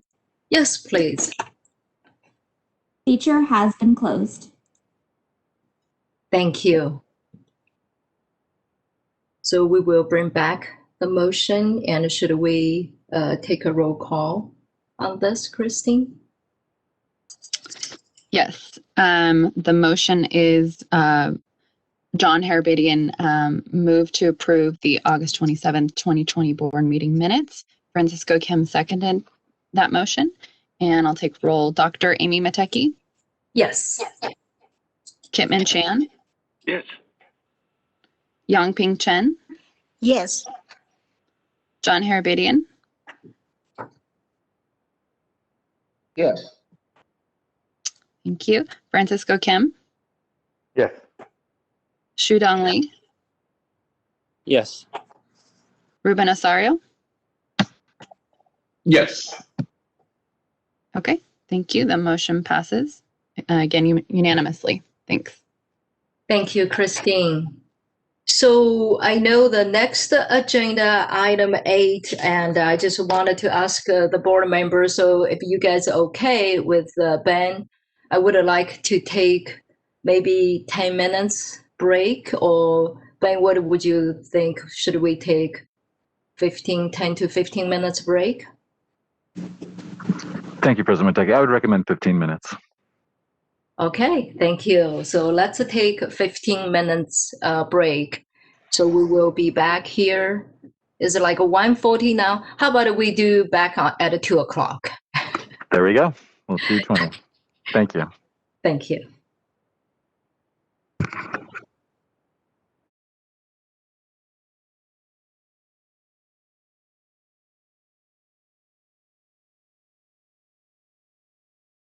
Okay, thank you. Christine, please. Sure. Dr. Amy Matecki? Yes, present. Kitman Chan? Yes. Yangping Chen? Present. John Harabedian?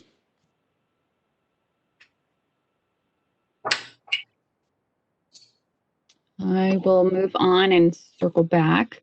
Francisco Kim?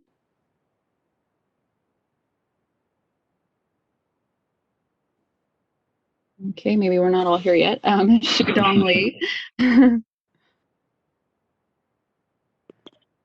Present. Okay. Ruben Osorio? I'm present. Okay, I'm going to go back to John Harabedian. And I will also go back to Francisco Kim. I'm here. Okay. We do have a quorum, so we can continue. Hopefully John will join us shortly. I see John There was. he is. Oh, good. John, are you there? Here. There we go. Oh, okay. Yes. Okay, we're all here. Yes. Thank you, Christine. So, Bing, afternoon session, would you wanted to lead, or you wanted me to continue chair? Or I think this is item 8, 9. Yes, we have the 2138 regulations and the disciplinary guidelines. I can go ahead and direct the conversation if you would like to delegate that to me. Sure, please. Okay. Thank you kindly, Madam President. And I will go ahead and delegate item 8 to Christine. Please take us through the 2138 comments and changes. Definitely. Thank you, Ben. So good afternoon. The item we're discussing right now centers on AB 2138, and that's a bill that we brought to the board for discussion previously a few times. And this is just part of the rulemaking process. We, back in March 28th, 2019, we took proposed language to implement AB 2138 to the board, and it was approved at that time to initiate the rulemaking process, and that did occur. We noticed the proposed regulations and provided a public comment period, and we did receive 2 letters with public comments, and so the purpose for today is we're going to be going over those public comments, and we have drafted proposed responses for the board to review and vote on. We will take a vote at the very end, and this is just part of the rulemaking process, showing that the board did discuss and review all of the public comments received on the rulemaking, and then these comments and our responses become part of the rulemaking package as part of the final statement of reasons. So just as a refresher on AB 2138, it did become law starting July 1st, 2020. And some of those key provisions is that it does only permit a board to deny a license on grounds that an applicant has been convicted of a crime or has been subject to formal discipline if either of the following are met. A, the conviction was within 7 years of the date of the application and is substantially related to the qualifications, functions, or duties of the profession. The 7-year limit does not apply to convictions for a serious felony or for those who must register as a sex offender. AB 2138 also permits a board to deny a license on grounds the applicant has been subject to formal discipline by a licensing board within the past 7 years for professional misconduct that would have been cause for disciplinary action by the board and is substantially related to the profession. Note that the prior disciplinary action cannot be used to deny if it was based on a dismissed or expunged conviction. It also prohibits a board from requiring that an applicant for licensure disclose information about his or her criminal history. And so effective July 1st, staff made changes to the application for license, removing any questions we had on there about an applicant disclosing their prior convictions. However, a board is permitted to request information for the purpose of determining substantial relationship or evidence of rehabilitation. If we do request further information about evidence of rehabilitation from an applicant, we must inform them that the disclosure is voluntary. And if they choose to not disclose, that will not be a factor in a board's decision to grant or deny an application. AB 2138 also requires each board to develop criteria to determine whether a crime is substantially related to the qualifications, functions, or duties of the profession. And so one of our proposed regulations is implementing this requirement. The criteria is required to be considered when considering the denial, suspension, or revocation of a license. By law, boards are required to adopt regulations that include all of the following criteria, which our regulation does. And those are starting A, the nature and gravity of the offense, B, the number of years elapsed since the date of the offense, C, the nature and duties of the profession in which the applicant seeks licensure or is licensed. And another key provision of AB 2138 is that it prohibits a board from denying a license based on a conviction without considering evidence of rehabilitation. It also requires each board to develop criteria to evaluate rehabilitation when considering denying, suspending, or revoking a license. A showing of rehabilitation shall be considered if the applicant or licensee has completed their criminal sentence without a violation of parole or probation, or if the board finds its criteria for rehabilitation has been met. And I apologize, there are a few errors that we caught, and I know Kitman was trying to raise one of them earlier, and I think I caught them all, so I will bring those up as we go along, and I apologize for that. So when a board is seeking to implement a regulation and for it to be successful, there are 6 standards in the Administrative Procedure Act that must be met. And those are 1, necessity, 2, authority, 3, clarity, 4, consistency, 5, reference, and 6, non-duplication. So as I mentioned before, we first noticed the proposed regulations earlier this year, January 31st, and there was a 45-day comment period at that time. It was supposed to end March 17th, but it did get extended to April 30th, and a public hearing was conducted on that date. And we did receive public comment on April 20th, 2020, and that's included as attachment A, and those are the comments that we'll be covering later on. Also, we did issue an amended notice on September 18th, and we just wanted to be sure that we had full notice to all interested parties, which is why we did that. And we gave an additional 45 days at that time for public comment, which ended November 3rd, 2020. And again, no public hearing was requested or conducted at that time. And but we did receive one additional public comment on September 21st, 2020, which is included as attachment B, and we'll also go over that as well. Now, the comments that we have received are when we noticed our proposed regulations that were approved back in March. We met earlier this year on June 26th, and we brought amendments to the text, modified text, and the board approved that. So just note that the comments that you're reviewing are actually on the initial or unmodified proposed regulation text. And when we did notice the modified text that it was approved at the June 26th board meeting, we didn't receive any public comment to that. And that actually just occurred. That was only a 15-day comment period, and it was noticed November 24th, and then it ended quite recently, December 10th. And no public hearing was requested or conducted. So I'll go ahead and get into the letter. So as I said, it's attachment A, and it was received by Farid Perez Akar of Root and Rebound Reentry Advocates and Venuta Naik of Community Legal Services of East Palo Alto. And they also provided their comments on behalf of several different organizations, which you can see at the top of page 3.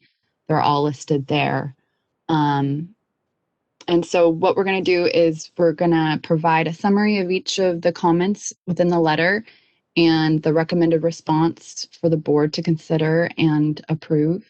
And just so you know, the responses were prepared in consultation with and based upon direction given by the board's executive officer. So and I wanted to say, if you do have any questions on a particular comment, just go ahead and jot it down so we can go back to it at the end after going over all the comments. So the general purpose and statement of the letter, the organizations did support the proposal as a whole, but they did feel that the proposal should go further in order to fully implement the intention and spirit of AB 2138. They believe there is a lack of clarity in the licensure process for individuals who have been impacted by the criminal justice system that leads many of them to give up. They believe the proposed regulations leave gaps and fail to implement B&P Code sections 480, 481, 482, and 493, and fall short of the intent of the bill to combat discrimination against people with records who have demonstrated rehabilitation and are seeking a professional career. So the board's proposed response, and I think this is what Kitman was pointing out, we missed this. It should read, the board appreciates this comment, but it's determined that no changes to the text are necessary in response. The purpose of the proposed regulations is to clarify substantial relationship criteria and criteria of rehabilitation as required by B&P Code Section 481.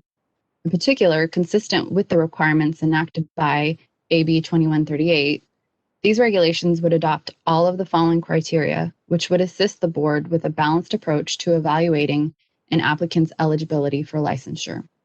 1, the nature and gravity of the offense. 2, the number of years elapsed since the date of the offense. The nature and duties of the profession in which the applicant seeks licensure or is licensed.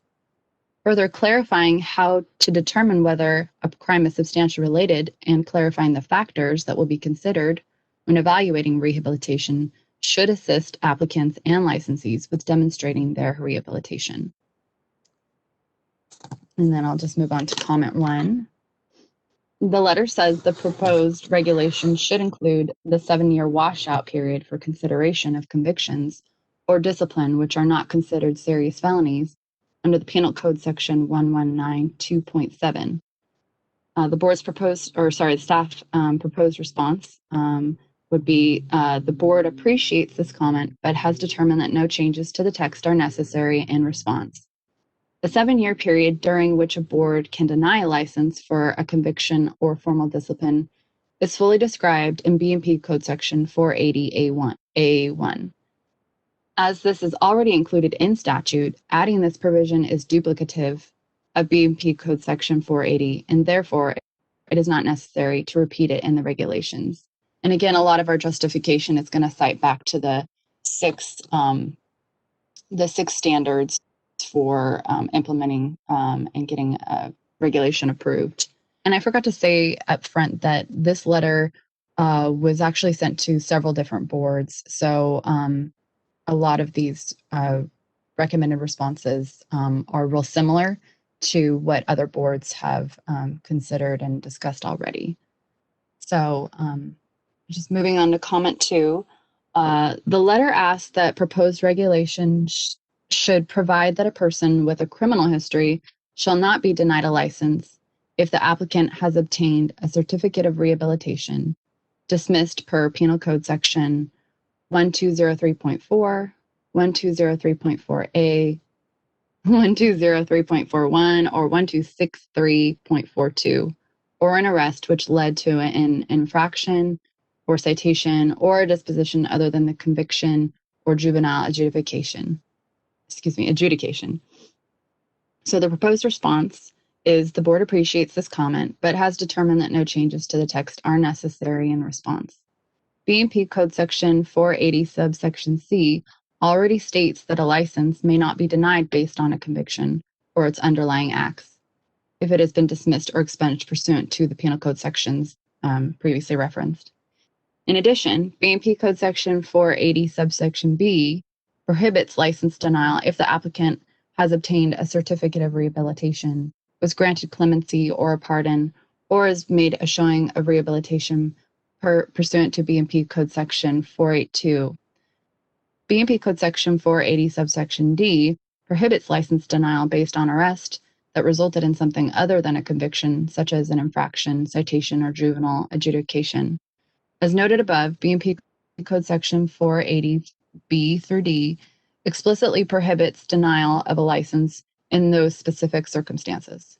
Since these provisions are already specifically covered in statute, adding them again in regulation would be duplicative. Therefore, it is not necessary to repeat them in regulations. Comment number 3. The letter states that the regulations fail to include that the board shall not require an applicant to disclose any information or documentation regarding the applicant's criminal history. The proposed response there is the board appreciates this comment, but has determined that no changes to the text are necessary in response. B&P Code Section 480, subsection F, paragraph 2 already covers this in detail. It would therefore be duplicative of the statute and not necessary to repeat this in the regulations. Comment number 4. The letter states that the regulations fail to include that the board must notify the applicant in writing if the applicant is denied or disqualified from licensure. The letter also states the board must have procedures in place for the applicant to challenge a decision or to request reconsideration, and that the applicant has a right to appeal the board's decision and the process of requesting a complete conviction history. The proposed response there is the board appreciates this comment, but has determined that no changes to the text are necessary in response. B&P Code Sections 480 F3 and 485 through 487 and the California Administrative Procedure Act, APA, starting at Government Code Sections 11500 already contain these requirements, including requirements for providing the legal and factual basis for the denial, service of the denial on the applicant, and notice to the applicant regarding the opportunity to request a hearing to challenge the decision. It would therefore be duplicative of these statutes and not necessary to repeat this in the regulations. Comment number 5. The letter states that the intent of AB 2138 was not to incorporate mere probation or parole reports into the occupational licensing determinations. The letter also states that merely looking to law enforcement will not adequately show how an applicant would do on the job. The letter further says rehabilitation can and does take many forms that extend beyond mere law enforcement supervision, and recommends that the board provide examples of evidence of mitigating circumstances and rehabilitation efforts to better define rehabilitation and to assist both the board and licensing applicants. The proposed response, the board appreciates this comment but has determined that no changes to the text are necessary in response.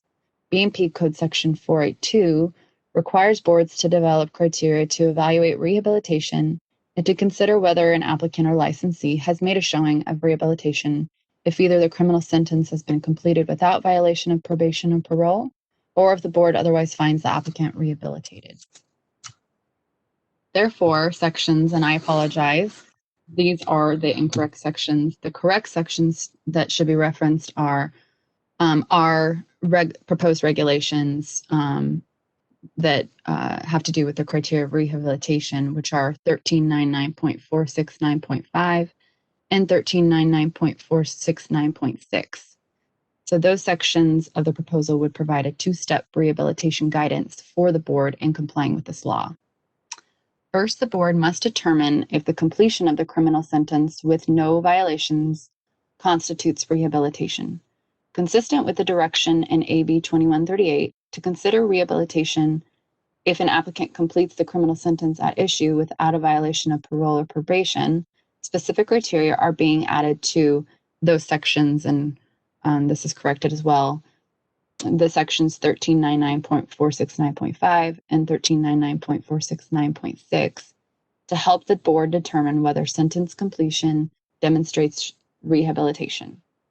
Criteria the board is proposing include length of parole or probation, whether it was shortened or lengthened, and the reasons, and any modifications to the parole or probation that may have been made.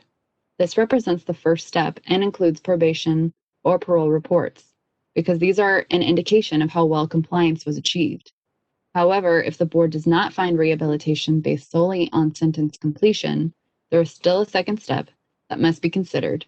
An applicant can show rehabilitation as proposed in subdivision B of the regulations. So that second step, if rehabilitation is not demonstrated solely based on the sentence completion, is that the board must consider certain other criteria to evaluate rehabilitation. This includes nature and severity of the crime, time elapsed since the crime, evidence of any subsequent crimes or conduct, compliance with probation or parole, and evidence of rehabilitation submitted by the applicant or licensee. The general category permitting submission of any rehabilitation evidence allows an applicant to demonstrate volunteer or charity work, furthered education, successful employment, or any other activities that they choose to submit to be considered by the board.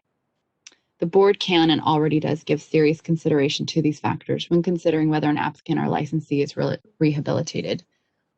So this is already done by enforcement and the executive officer when we're looking at applicants who have a criminal history. There are many possible ways of showing rehabilitation and many unique scenarios of mitigating circumstances. Attempting to specifically list some but not others may be limiting or misleading to the applicant and to the staff of the board. In addition, the circumstances of each enforcement case are unique, and what is sufficient evidence of rehabilitation for one case may not suffice for another or may not be relevant for all types of crimes. For example, if we just specified attendance at Alcoholics Anonymous, that's a common demonstration of rehabilitation for alcohol-related crimes, but it is not a good example of rehabilitation for a crime where alcohol was not involved. So it could be too limiting to name everything. The board believes that the proposed regulations adequately address the rehabilitation issues while allowing the applicant the flexibility to provide evidence that specifically addresses their rehabilitative efforts relative to a crime or misconduct on a case-by-case basis. So moving on to comment 6. The letter states that the regulations fail to mention requirements to obtain statistical information on the number of applicants with a criminal record who apply and receive notice of denial or disqualification of licensure, provided evidence of mitigation or rehabilitation, and the final disposition of the application and demographic information, which is all required by BMP Code Section 480G 1 through 2. The board's or the proposed response there is that the board appreciates this comment, but has determined that no changes to the text are necessary in response. These requirements are already stated in statute in BMP Code Section 480G, paragraphs 1 through 2. It would therefore be duplicative of the statute and not necessary to repeat this in the regulations. So those are all the major comments of that first letter. And then when we put the proposed regulations out for the amended notice, we did receive a second letter, and that was an email, and so we'll go over that as well. We did receive a letter from licensed acupuncturist Dixie Wall. Ms. Wall's comments relate to her own experience with being denied an acupuncture license for a substantially related conviction involving substance abuse when she initially applied. Ms. Wall also spoke about her experience when she came to a board meeting and petitioned for early termination of her probation when she was already about 14 years recovered and had 2 years of exemplary behavior while on probation with the board. Her petition was denied by the board. Ms. Wall expressed an overall support for the proposed regulations and a change in the board policy. So the major comment that Ms. Wall had was that she stated that testimonials from the public, including letters of recommendation, add some weight. The proposed response there is the board appreciates this comment, but has determined that no changes to the text are necessary in response. When considering the denial of a license under Section 480 of the BMP Code on the ground that the applicant was convicted of a crime, the board shall consider whether the applicant made a showing of rehabilitation. The board's proposed regulation, Section 1399.469.5, subsection B, already identifies that the board shall find that the applicant made a showing of rehabilitation and is presently eligible for a license if, after considering specified criteria, the board finds that the applicant is rehabilitated. One of the specified criteria under paragraph 6 is the board shall consider evidence, if any, of rehabilitation submitted by the applicant. So this would include things like testimonials and letters of recommendation, as mentioned by Ms. Wall. So after reviewing all of these comments and all of the proposed responses that are drafted, there are two options for vote or making a motion. So we'd like you to consider whether to accept or reject the comments. And after review, you can consider doing either option one, which would be accepting the comments and stating that motion there, or option two, if you have any edits to the proposed responses or wish to accept any comments or make any text changes, then you would make that motion there and specify the edits. And just to point out the attachment, since we are there now, first you'll see the letter with the 6 comments, and then you'll see the email with redactions for Dixie Wall, and then the proposed regulations. Again, these are not the modified text that you approved in June. These are the original proposed regulations. So I will take it back to the board, and if you have any questions or if somebody wants to make a motion, please go ahead. Thank you kindly, Ms. Brothers. Board members, any questions or comments from you on the letters received, the comments provided, and the responses suggested? Feel free to raise your hand and I can go ahead and call you.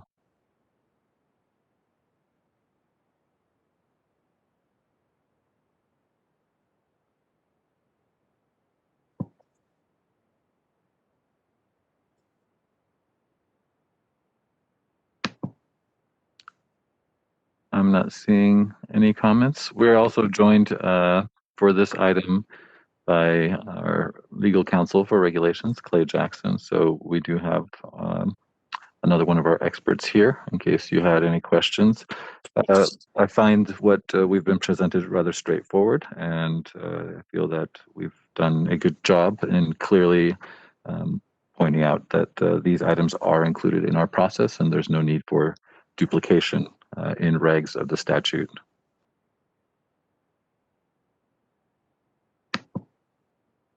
I see President Mateki, please.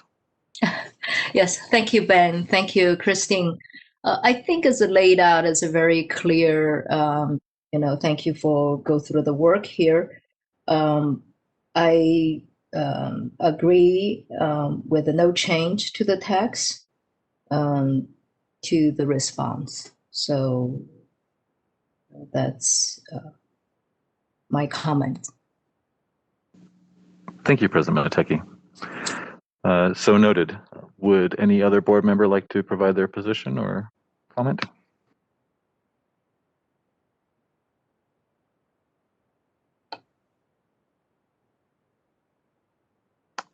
I'm not seeing any other additional items from board members. Let me do one last pass here.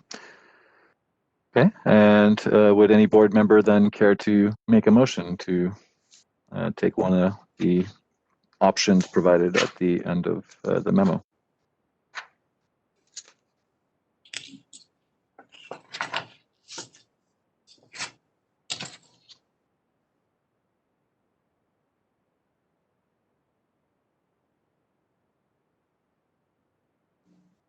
Yes, Member Kim, please. Yes. So all these regulations are pretty much same with other health professionals regulation. Is that correct? Correct. And as Ms. Brothers mentioned, the first letter was sent to several boards, and so these are this does parallel their interpretation as well. So we were happy to find that shared reasoning there too. Okay. Yeah. So I have no other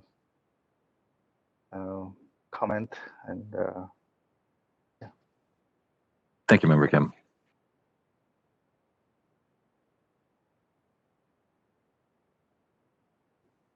Seeing no further comments or hands raised, would anyone like to make a motion?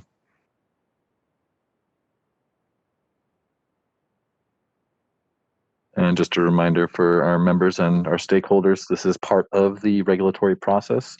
As we have the language out for people to comment on, we've received those comments. We are addressing them so that the language that will be put into law, should the Office of Administrative Law approve it, is clear.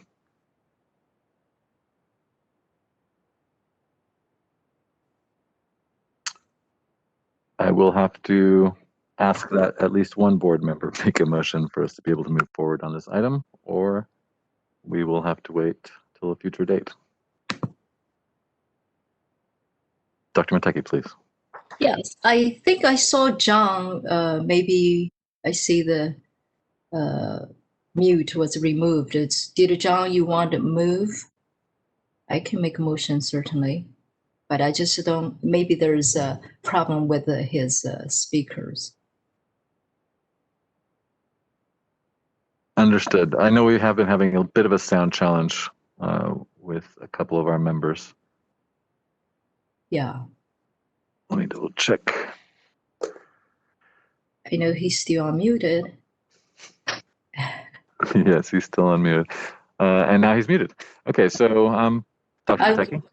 Yes. So let me just make the motion. Is this the ones with option 1, right? So direct the staff to accept the comment, but reject the actions requested in the proposed comments, provide the responses to the comments as indicated in the meeting materials, and use when completing the regulatory process as authorized by motion at the board's June 26, 2020 meeting. Thank you kindly, President Mateki. We do have a motion on the floor. Do we have a second? I second. second. This is Yongki. All right, we got some bites on that one. I heard member Yang Ping Chen on that one, so we'll go ahead and award the second to her. Procedurally, we will now turn back to the board members now that there's a motion on the table, and I will provide 15 seconds for board members to raise their hand if they want to make any additional comments before moving to public comment. Starting now. John, I see you unmuted your mic. Oh, back to mute, okay.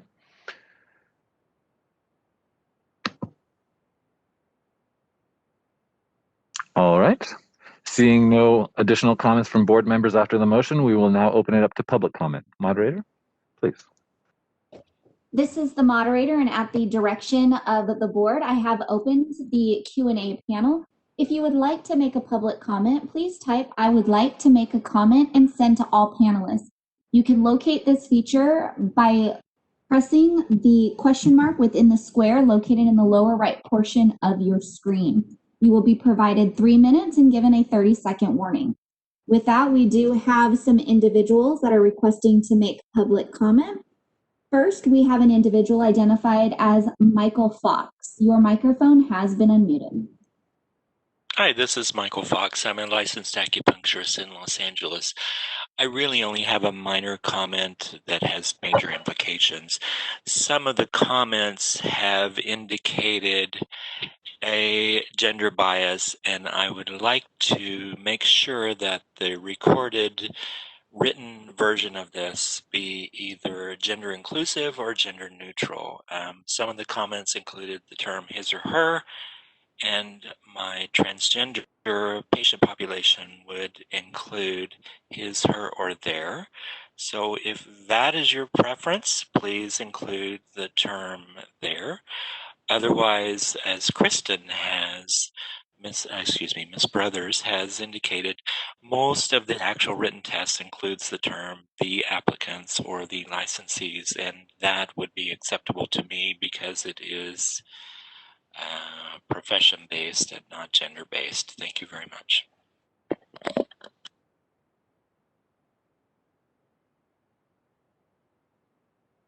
Our next public comment comes from Neil Miller. Your microphone has been unmuted. Thank you, members. My name is Neil Miller from CalAtma, and we support the motion and the comments from Dr. Mateki that the board has done a great job resolve in their comments and no further action should be taken. And I have a couple texts actually echoing Michael Fox's comments regarding the proposal to be gender neutral. And so we would like to echo that and see that that is also included. Thank you.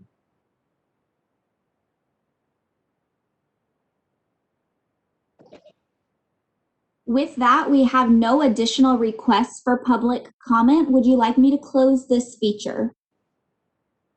Thank you, moderator. Let's go ahead and close that feature. Feature has been closed. Appreciate it. We turn back to the board now. Any comments on the comments provided by the stakeholders and the public? Would anyone like to make a modification, retract the motion, or move forward? Go ahead and raise your hand if you have any comments you'd like to make, and I will call on you. I'll leave that open for 20 seconds. And if I hear none, I will move to request a roll call vote.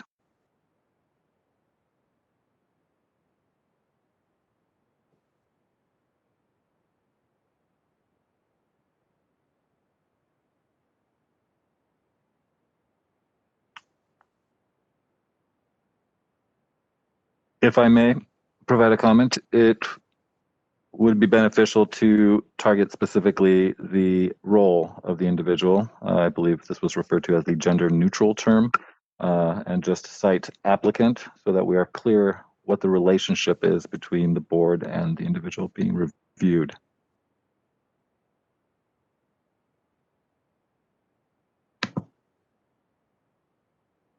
I see Dr. Mateki. Yes, Bang, I agree. That's all I Okay. wanted to make the comment. Thank you. Procedurally here, I believe it would be best for you to remove the motion and then go ahead and put a new motion with the change of removing any gender pronouns to be replaced with the actor. Let's you'd see. like.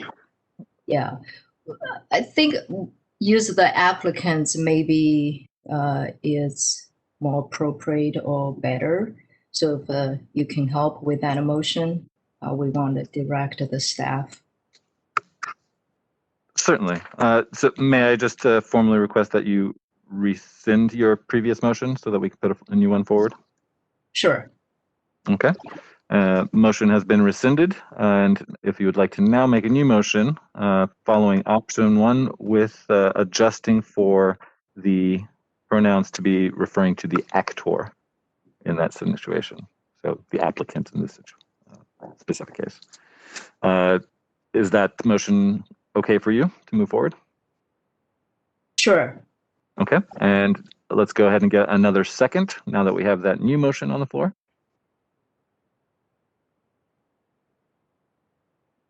Again, if Excellent, Dr. Yang Chen. just for 1 second. Okay. I see Dr. Chen as the second there, and If you want a second, you go ahead. Okay, I let you. well, I heard your voice, unless the Because record. you are in the law enforcement, so I think if I knew you will make a second, I will let you make second. Okay, please go ahead, please, Dr. Kim. Okay, well then, Dr. Chen yields the second to Member Kim. We'll go ahead and move forward with that. We will now bring it back procedurally to the board since there's a motion on the table. I will provide 15 seconds for members to raise their hand for any comments on this motion.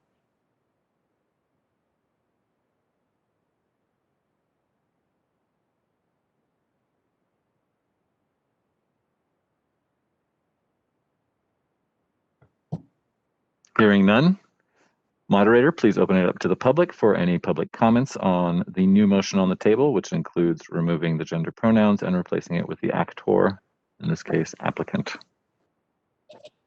This is the moderator, and at the direction of the board, I have opened the Q&A panel. If you would like to make a comment, please type "I would like to make a public comment" and send to all panelists. I will now pause a moment to allow individuals time to access this feature.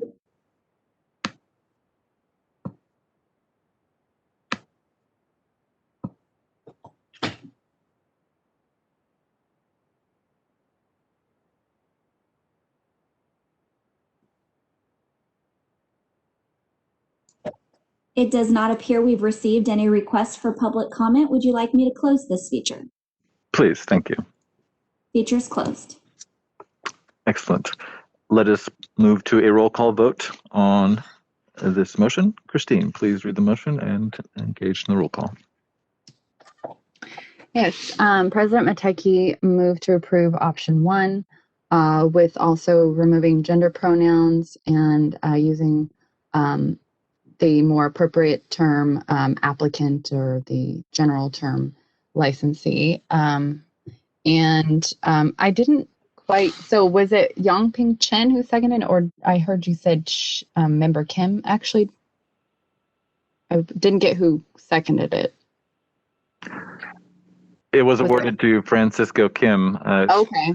Francisco, could you kindly confirm that you had also seconded? I had only heard Yongping Chen. Me too. Yes, Okay. I second. Okay, thank you so much. The record Okay. is clear now. Yes. I'll move to roll call. Dr. Amy Mateki, Yes. Kitman Chan, Yes. Yongping Chen, Yes. John Harabidian,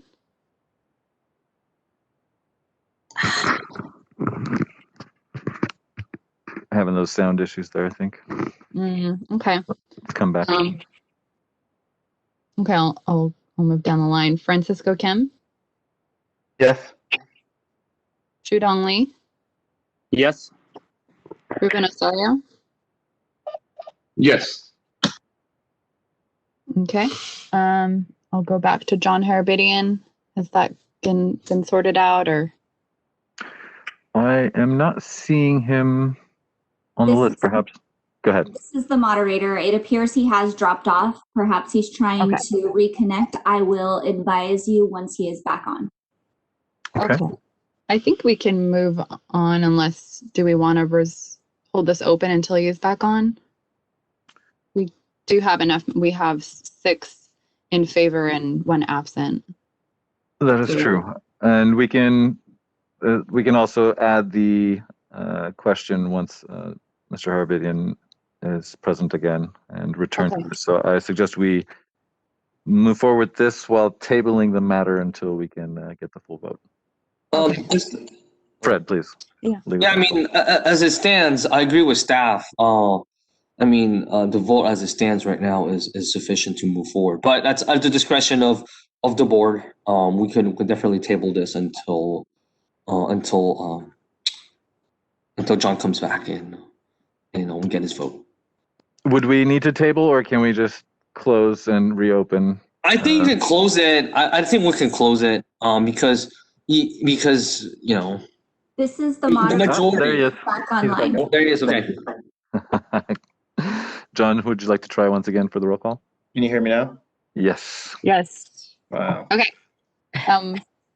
Was that a yes, John? And what's Yes. the vote? Okay. Thank you. Okay. So the motion passes unanimously. Excellent. Thank you, board members. That concludes item 8. Madam President, we can move to item 9. Yes, please, Ben. Okay. Madam Brothers, please share with the board the uniform standards and disciplinary guidelines. Sure. So this is, again, a proposed rulemaking that we have seen in the past, and this is to update the board's disciplinary guidelines, as well as implement 3 different bills, and the major one being Senate Bill 1441, uniform standards related to substance abusing licensees, and SB 1448, which a probation condition was added to address that, and then as well as AB 2138, which we just discussed. So at the board's March 28, 2019 meeting, we did bring the proposed regulatory language for updating disciplinary guidelines and implementing the uniform standards. And at that time, it was approved to direct staff to initiate a rulemaking on that. And we did have sections of the disciplinary guidelines that relate to AB 2138, And so we basically copied the text that was approved at that same meeting and inserted those sections in the disciplinary guidelines. And as I stated before, we did bring amendments to the AB 2138 language back in June 26, 2020, and the board approved those changes.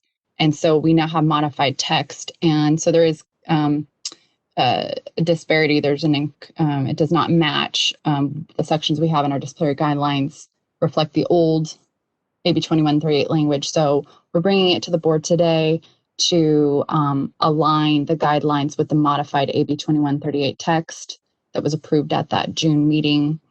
And so we've just made some revisions to those affected sections and just wanted to bring that to the board's attention to review those.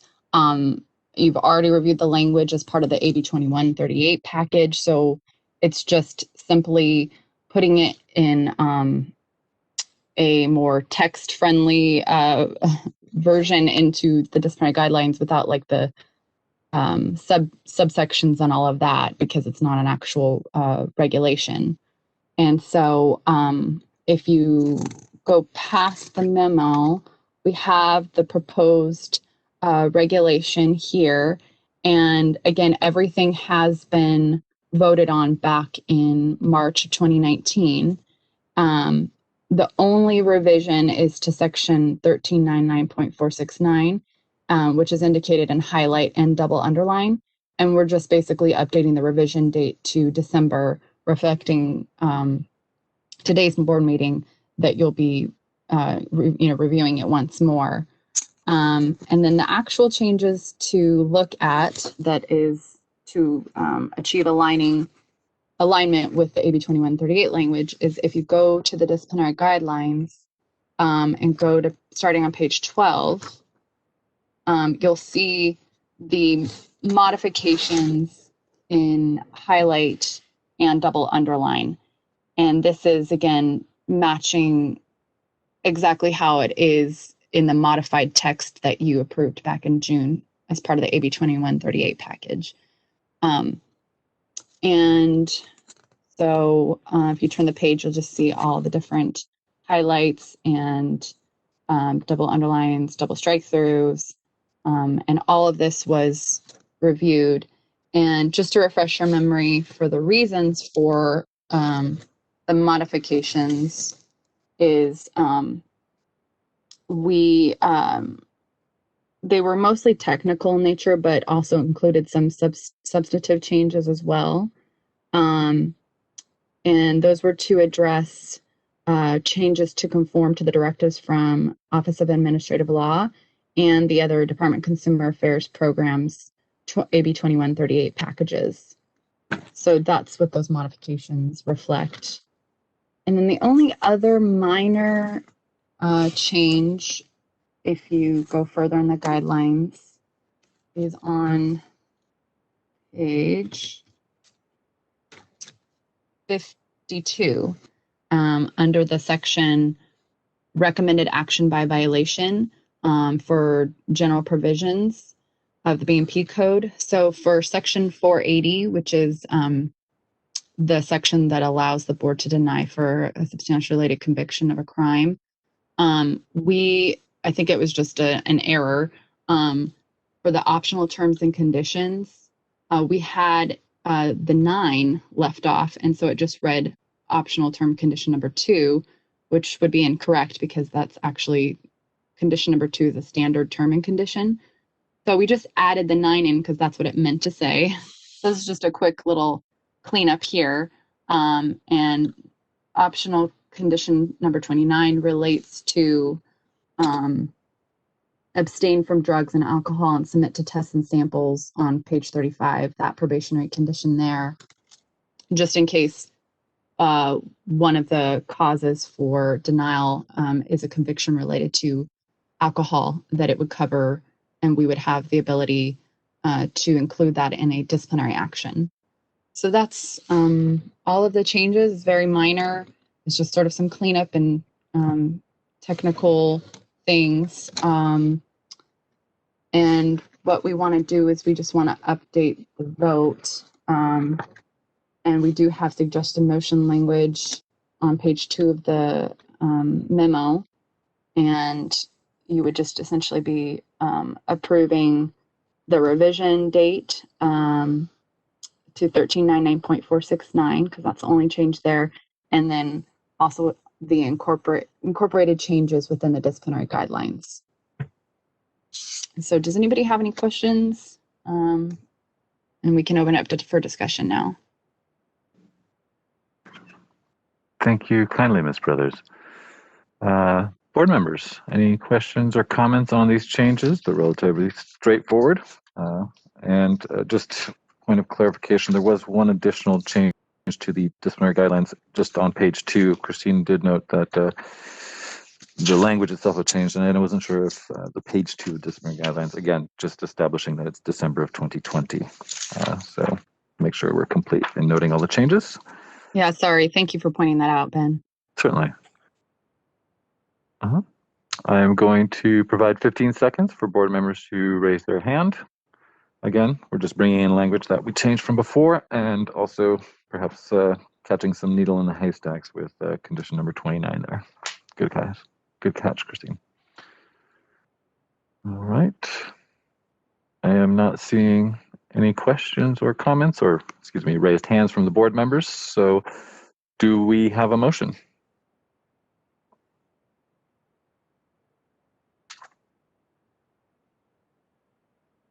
I see I'll move John. to approve. Yeah. Hello. Can you hear me, Ben? Yes, please. Go Okay. ahead.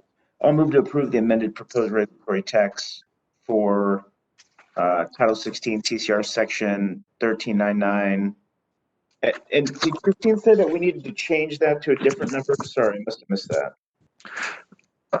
Christine, I believe you were referring to the previous. Yeah, no, not for this one. This one is appropriately referenced. It is 1399.469. Got it. 469, and direct staff to submit the text to the Director of Consumer Affairs and the Business Consumer Services and Housing Agency for review. And if no adverse comments are received, authorize the executive officer to take all steps necessary to initiate a rulemaking package, make any non-substantive technical and or grammatical changes to the package, and schedule the matter for hearing if requested. Thank you so much, Member Harabidian. Do we have a second? I second. Oh, Ruben, go ahead. I see Ruben. Go ahead. I second that. Thank you. Very well. Thank you, Member Osorio, with the second.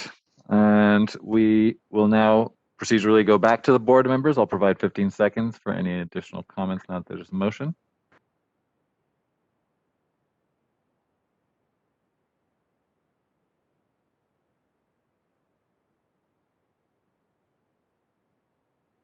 Hearing none. Moderator, if you would please open it up to public comment. This is the moderator, and at the direction of the board, I have opened the Q&A panel. If you would like to make a public comment, please click on the Q&A icon located in the lower right-hand portion of your screen and type, "I would like to make a comment," and send to all panelists. You will be provided 3 minutes and given a 30-second warning. First up, we have an individual identified as Neil Miller. Your microphone has been unmuted. My name is Neil Miller, representing California Acupuncture Traditional Medical Association, CalAtma, and we stand in support of the motion.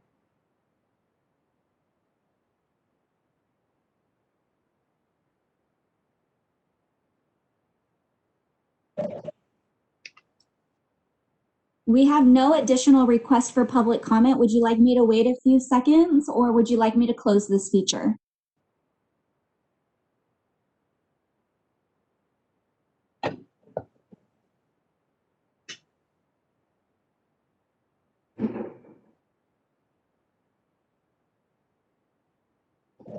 You can close. Thank you. Sure. This Thank you. feature has been closed.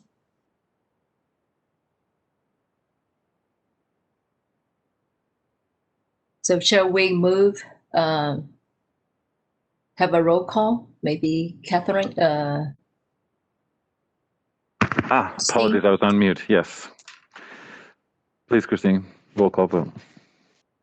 Yes, John Herbadian moves to approve the amended proposed regulatory text for Title 16, Section 1399.469, and direct staff to submit the text to DCA and the Business Consumer Services and Housing Agency for review. And if no adverse comments are received, authorize the EO to take all steps necessary to initiate a rulemaking package, make any non-substantive, technical, and/or grammatical changes to the package, and schedule the matter for hearing if requested. And Ruben Osorio has seconded that motion. Dr. Amy Matecki? Yes, thank you, Catherine. Oh, thank you, Christine, I'm sorry. Oh, that's okay. Kitman Chan? Yes. Yongping Chen? Yes. John Harabedian? Yes. Francisco Kim? Yes. Shudong Li? Yes. Ruben Osorio? Yes. All right, thank you. The motion passes unanimously. Thanks. Thank you. Thank you, board members. That document that we just reviewed, we've been looking at for a number of years now, and I am very excited to see this moving forward. President Matecki? Yes. We are ready to move to the next item. Yes, thank you, Ben. Let's move to the agenda item 10, which is establish the board meeting calendar. And Ben, would you like to lead on this one? Certainly. Thank you, Dr. Matecki. I have some recommendations for the board to consider in terms of board meeting dates for 2021. As we all know, it still may be up in the air of what we can do, but what I've done is I've looked at the historical legislative calendar. Even though things were a little different this year, they did maintain the dates that they had set for themselves. So with that in mind, I am recommending March 25th and 26th for the first meeting. This will allow us time for our business modernization to roll out with the next product increment and get most of that work done. The second meeting I recommend for June 24th and 25th. That's after usually the budget bill is passed and a number of bills have been put on the floor and have passed through some committees. And then August 26th and 27th for the board to make any votes on any last minute legislative changes. And then November 11th and 12th for the fourth meeting. And one thing I'd like to point out to the board here is that next year we'll be starting the sunset review report process. So we'll begin early on, most likely in April or May, to develop the report that we share with the Business and Professions Committee as part of their role in the oversight of our actions. And so that will take a good amount of time. And so with the June and August and November dates, that will provide us time for the board to start reviewing it.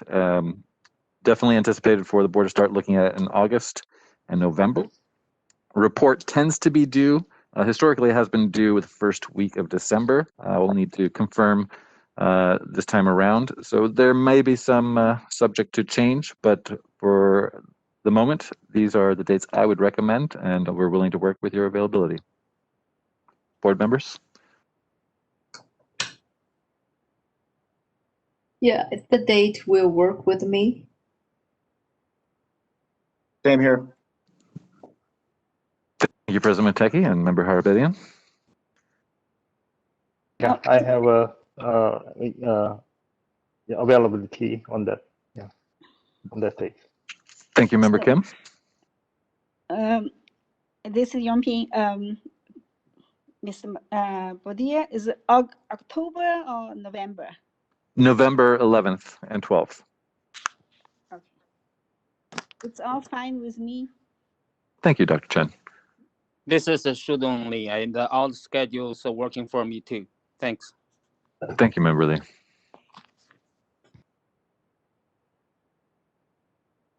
Yeah, this is Kitman Chan. The schedule is good. So I'm okay. Thank you, Member Chan, Vice President Chan. Member Osorio? Yes. Thank you kindly. All right. That I will go ahead and work with the DCA to have these dates, proposed dates, posted on our website so that our stakeholders are aware. And I will send meeting requests to each of you board members on these dates. We have concluded this item. Thank you so much. Thank you very much, Ben. Quite welcome. So now let's move to the agenda item number 11 for the future agenda items. So board members, what would you like to see as a future agenda? Please unmute your phone and we will take a few minutes.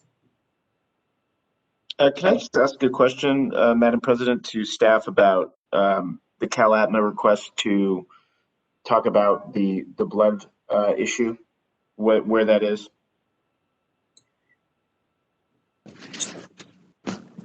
Madam President? Yes. Yeah.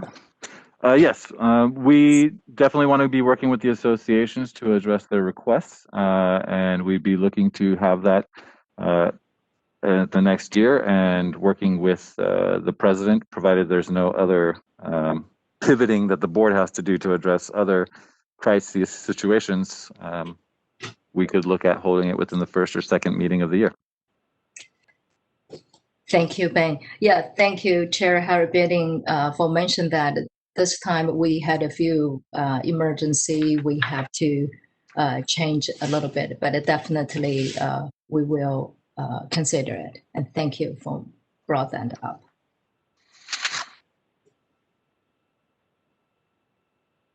Any other board members would like to see the future agenda items? I have noted the bleeding presentation from CalAtma. Dr. Kim, or Member Kim? Yes, I like to make an agenda regarding this clinical training for the future. Maybe it can be discussed in Education and Research Committee along with other stakeholders, including schools and other licensees, regarding the clinical training for the new licensees or future licensees. Let's say the requirements and standards along with this telemedicine, and you know, have a better opportunity for students to go to the other medical facilities. I heard that there's one school in New York. They are doing their internship and in the Bellevue Community Hospital. They have this director on site, which is one of the faculty of the school. So that you know, it can improve the employment of those future licensees and also current licensees. So we can address this issue as a mean to cope with this pandemic situation. I'm hearing a lot of practices are closing down, and it's not the end, but you know, there tends to have form a group practice where you can see more varieties of patients case, or you have certain go through certain clinical training, then you can be employed by these medical groups or hospitals and stuff. So I'd like to make this clinical training item into the future agenda. Thank you. Thank you, Member Kim. Just so I may properly note it here and kind of target it more, let me know if this captures what you are requesting. So you want to work on the clinical training, the owned and operated by the school percentage. Is that correct? Yes, so that students can have more opportunities for them to select to go into the different clinical hands-on training or even in the hospital settings um, for their future. Certainly. Yeah. And this would be like the waiver, right? But this would be working on a regulatory language for a permanent regulatory change. So excellent. Yes. Yes. And then also you said telemedicine, which we'll definitely be bringing back, and also look at requirements and standards for that externship. Is that correct? Yes. Okay. Thank you, sir.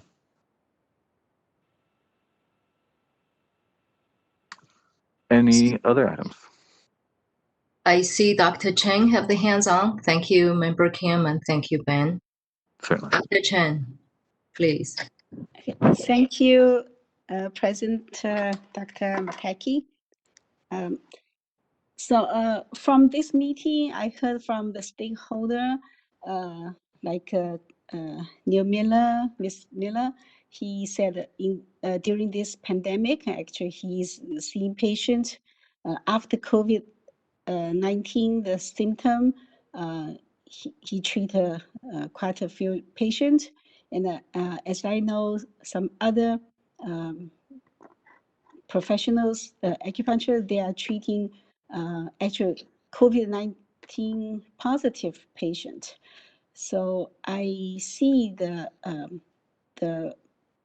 consumers, the needs to this profession. Maybe we, so in this pandemic, actually, you can see the herbal is demanded by the public. So I'm thinking maybe we do a little deeper study, research on how the consumer can get benefit. So the language in our the board, the scope of practice, it is there, but not regulated because we don't have a specific language for the what kind of herbal you can use. For the safety, I don't want to see something like before, like mahuang foods.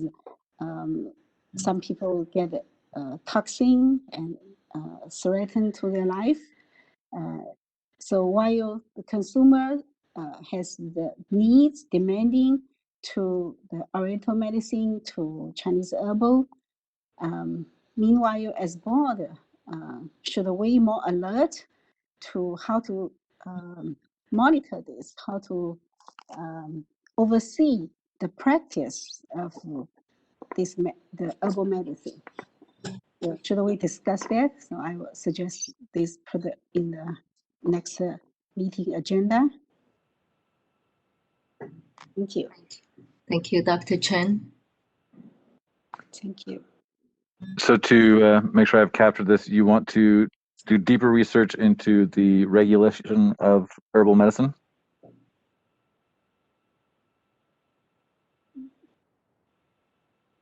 Yes, Mr. Padilla.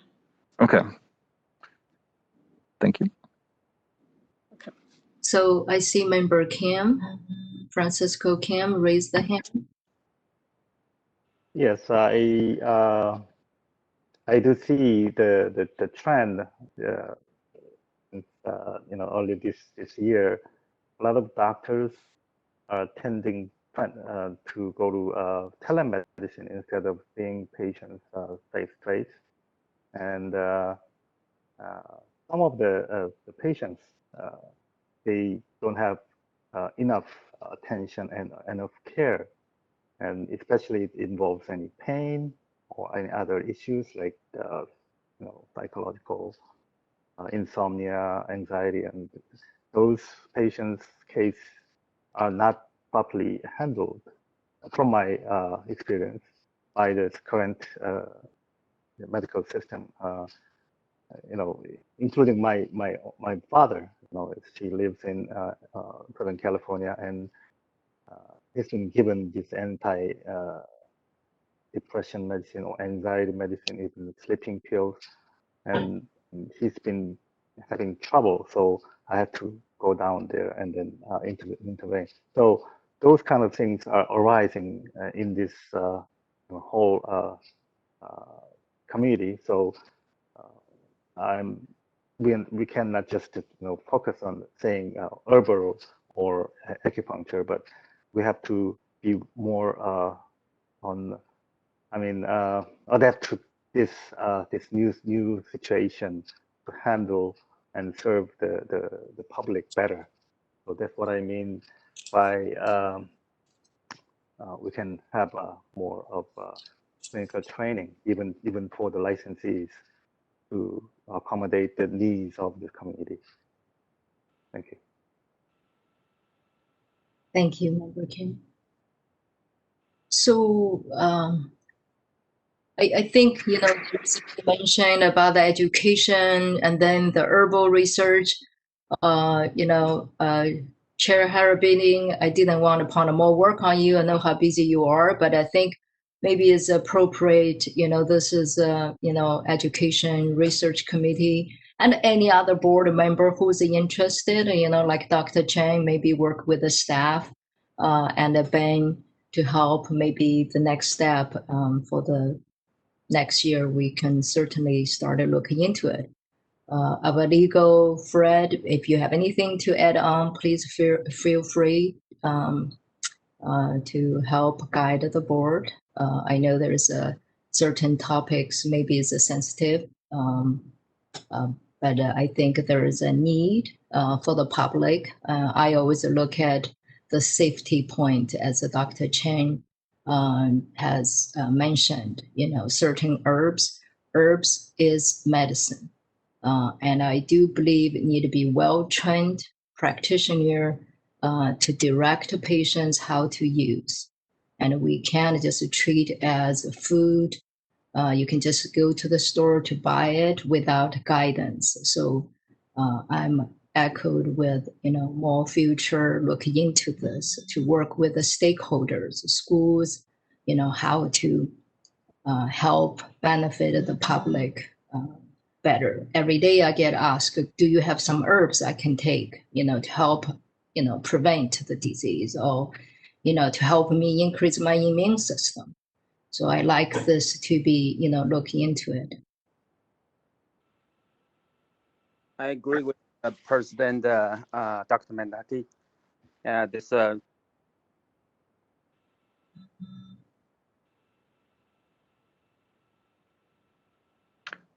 All right, we can definitely look at that.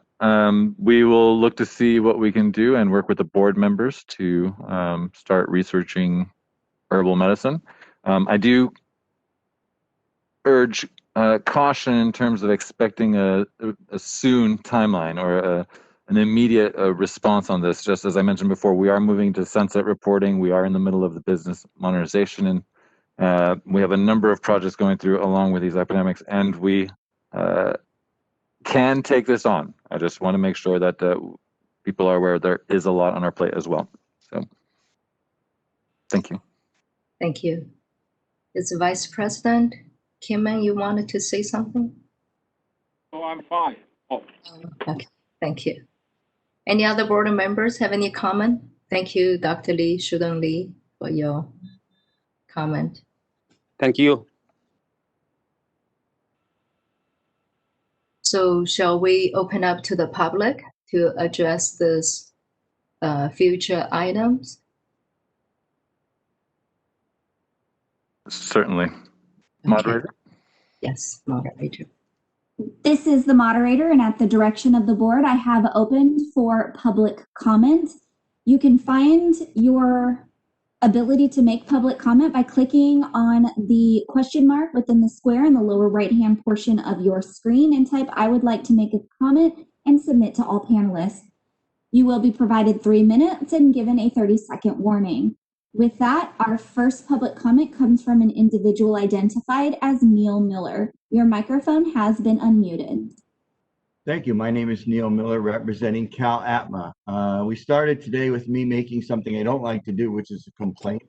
And during the course of this meeting, I appreciate the board, the staff for being sensitive to that. And now we can talk about future agenda items.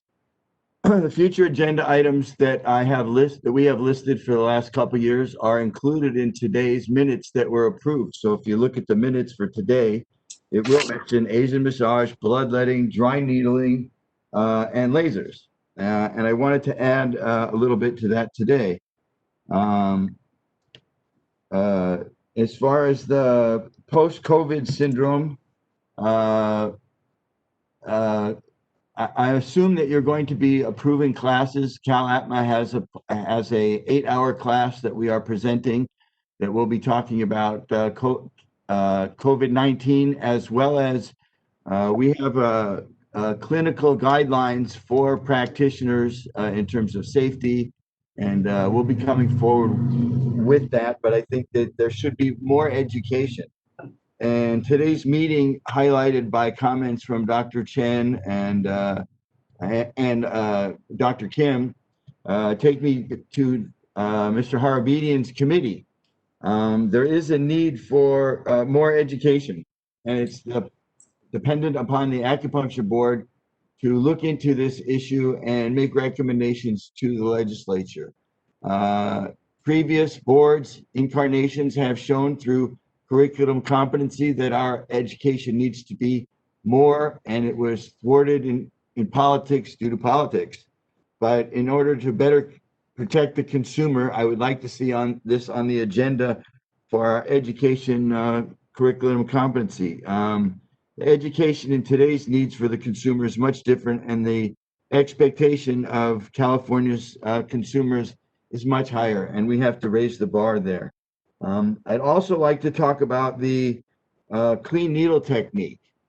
Currently, the clean needle technique has to be done through ACOM. And Cal Atma has done some extensive research, and we now know that ACOM is now months and months, half a year behind in getting the clean needle off the ground. And we now believe that their clean needle technique does not meet both California and federal OSHA standards. So we have put together a committee to address the issue 30 of, seconds. Thank you. We have put together a committee to address the issue of clean needle, and we are partnering with the University of California, Irvine, and State College at Dominguez Hills and OSHA to put together some new standards. So I would like to see a discussion on the clean needle technique, and there's no need for California consumers to have to pay our money to the Council of Colleges when we can adequately and better teach a clean needle technique course in California. So I'd like to see that on the agenda. We would like to. Time had been reached. Next, we have an individual identified as Michael Fox. Your microphone has been unmuted. Thank you. Once again, this is Michael Fox from Silver Lake Acupuncture in Los Angeles. I would like to address a specific thing with what we call laser acupuncture or low laser therapy, low light laser therapy. I initially spoke to the acupuncture board in 2009, so it's been more than 11 years since I spoke to this. And at that time, they said, let's do more research. To my knowledge, no more research has been done by the acupuncture board. This has been approved in several states for acupuncturist scope of practice. It has been released and approved by the FDA in terms of a medical device, which was the only restriction in the Hoover Commission report. So I really would like to have the acupuncture board consider laser acupuncture within the scope of acupuncture, and I believe that you guys need to support this right away. Thank you very much.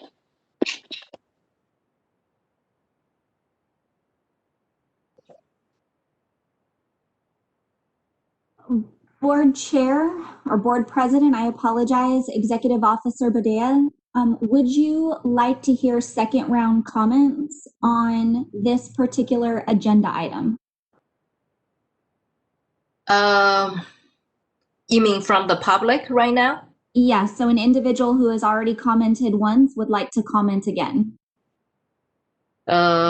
We still have a few agenda here in the closed session. I would say, Ben, if it's okay, probably is better send email to the board. We would like to look, if that's okay. I would just, because of the time consuming right now. So let's just send an email to the board. Madam President, this is Fred, DC Legal. You meant to send it to board staff, correct? Yes, board staff. Sorry. All right. And just to be specific, who exactly among staff should the email be addressed to? I know there is one from it's like the consumer can reach to it.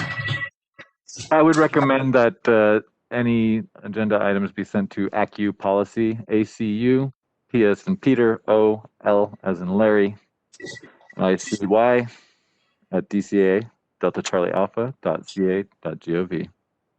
I second that.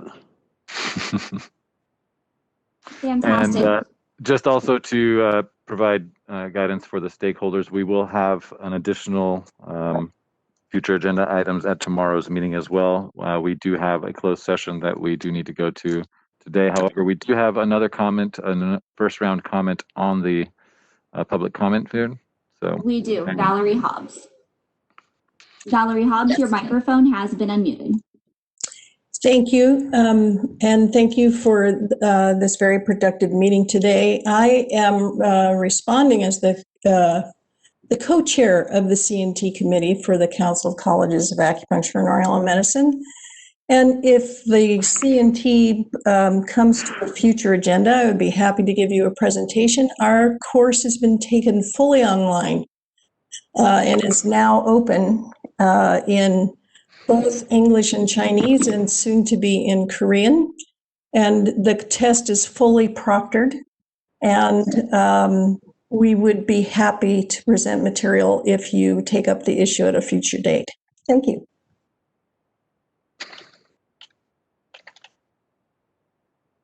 Thank you. With that, there are no additional requests for public comments. Would you like me to close this feature? Yes, please. Feature has been closed. Madam President, I have a point of order. I did, in going back to item 10, the 2021 meeting calendar, I realized that the 11th, or Veterans Day, is on one of the days we selected for November 11th. And I would recommend they're moving it up 1 week. Due to the sunset report, just in case there would need to be any emergency meeting to approve any last minute changes. So that would give us an additional 2 weeks to do that. Sure. Members, is it okay to open up item 10 again? Yes, please. So we look at the November 4th and the 5th, correct? Correct. Okay, sure. Let's see how other board members' schedule like. Fine with me, Yongping.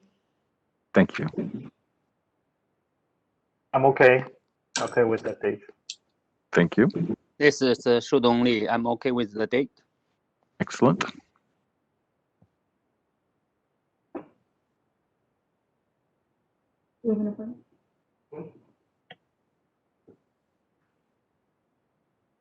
Mr. Chan or Mr. Osorio, are you available on November 4th and 5th instead of November 11th and 12th? I think it's fine for me. Thank you, sir. Yes, I don't have my schedule here. It's just November 5th, you said? 4th and 5th, correct. 4th First and week 5th. of November. Mm-hmm. Yeah, I'll put it down. Thank you, sir. How's the chair bidding?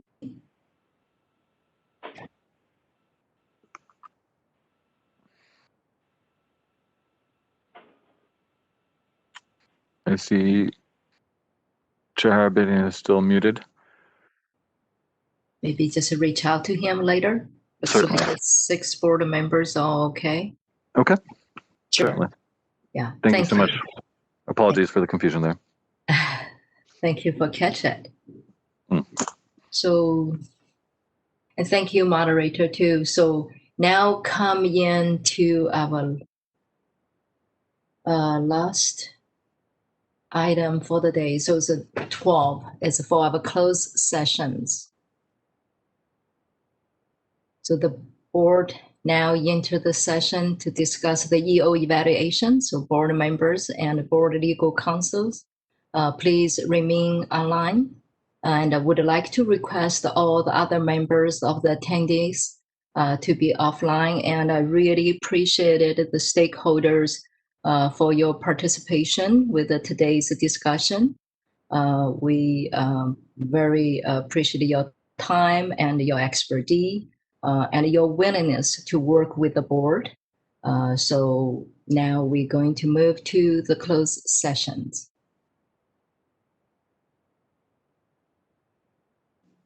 This Thank is you, the Madam. moderator. Go ahead. We are going to go ahead and actually, moderator, please inform if there's a private room that we'll be moving the board members to. Yes, I'll be doing that in just momentarily. I will start expelling the individuals from this and then locking the meeting. I'm stopped recording now. Excellent. Thank you. And just give me a moment as I start expelling people.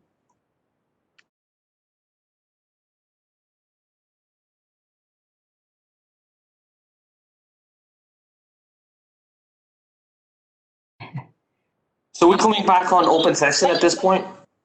Yes, we're back on the open session now. So now we move to the final items today. So for the close, we will conclude it for the first day of our 2 days meeting. And Bang, do you have anything to add? No, thank you, members, for your participation today, and I look forward to continuing this tomorrow. And thank you for taking the time to evaluate my performance. I appreciate it. Thank you. Thank you, everyone. So I look forward. A board member, anyone have any question? No, Everyone? thank you. See you tomorrow. Okay, All right. thank you. See you tomorrow. Thank you very much. Yeah. I've noted adjournment for day 1 at 4:40 p.m. Thank you, everyone. Thank you, and thank you, moderator and the team. Thank you, Fred.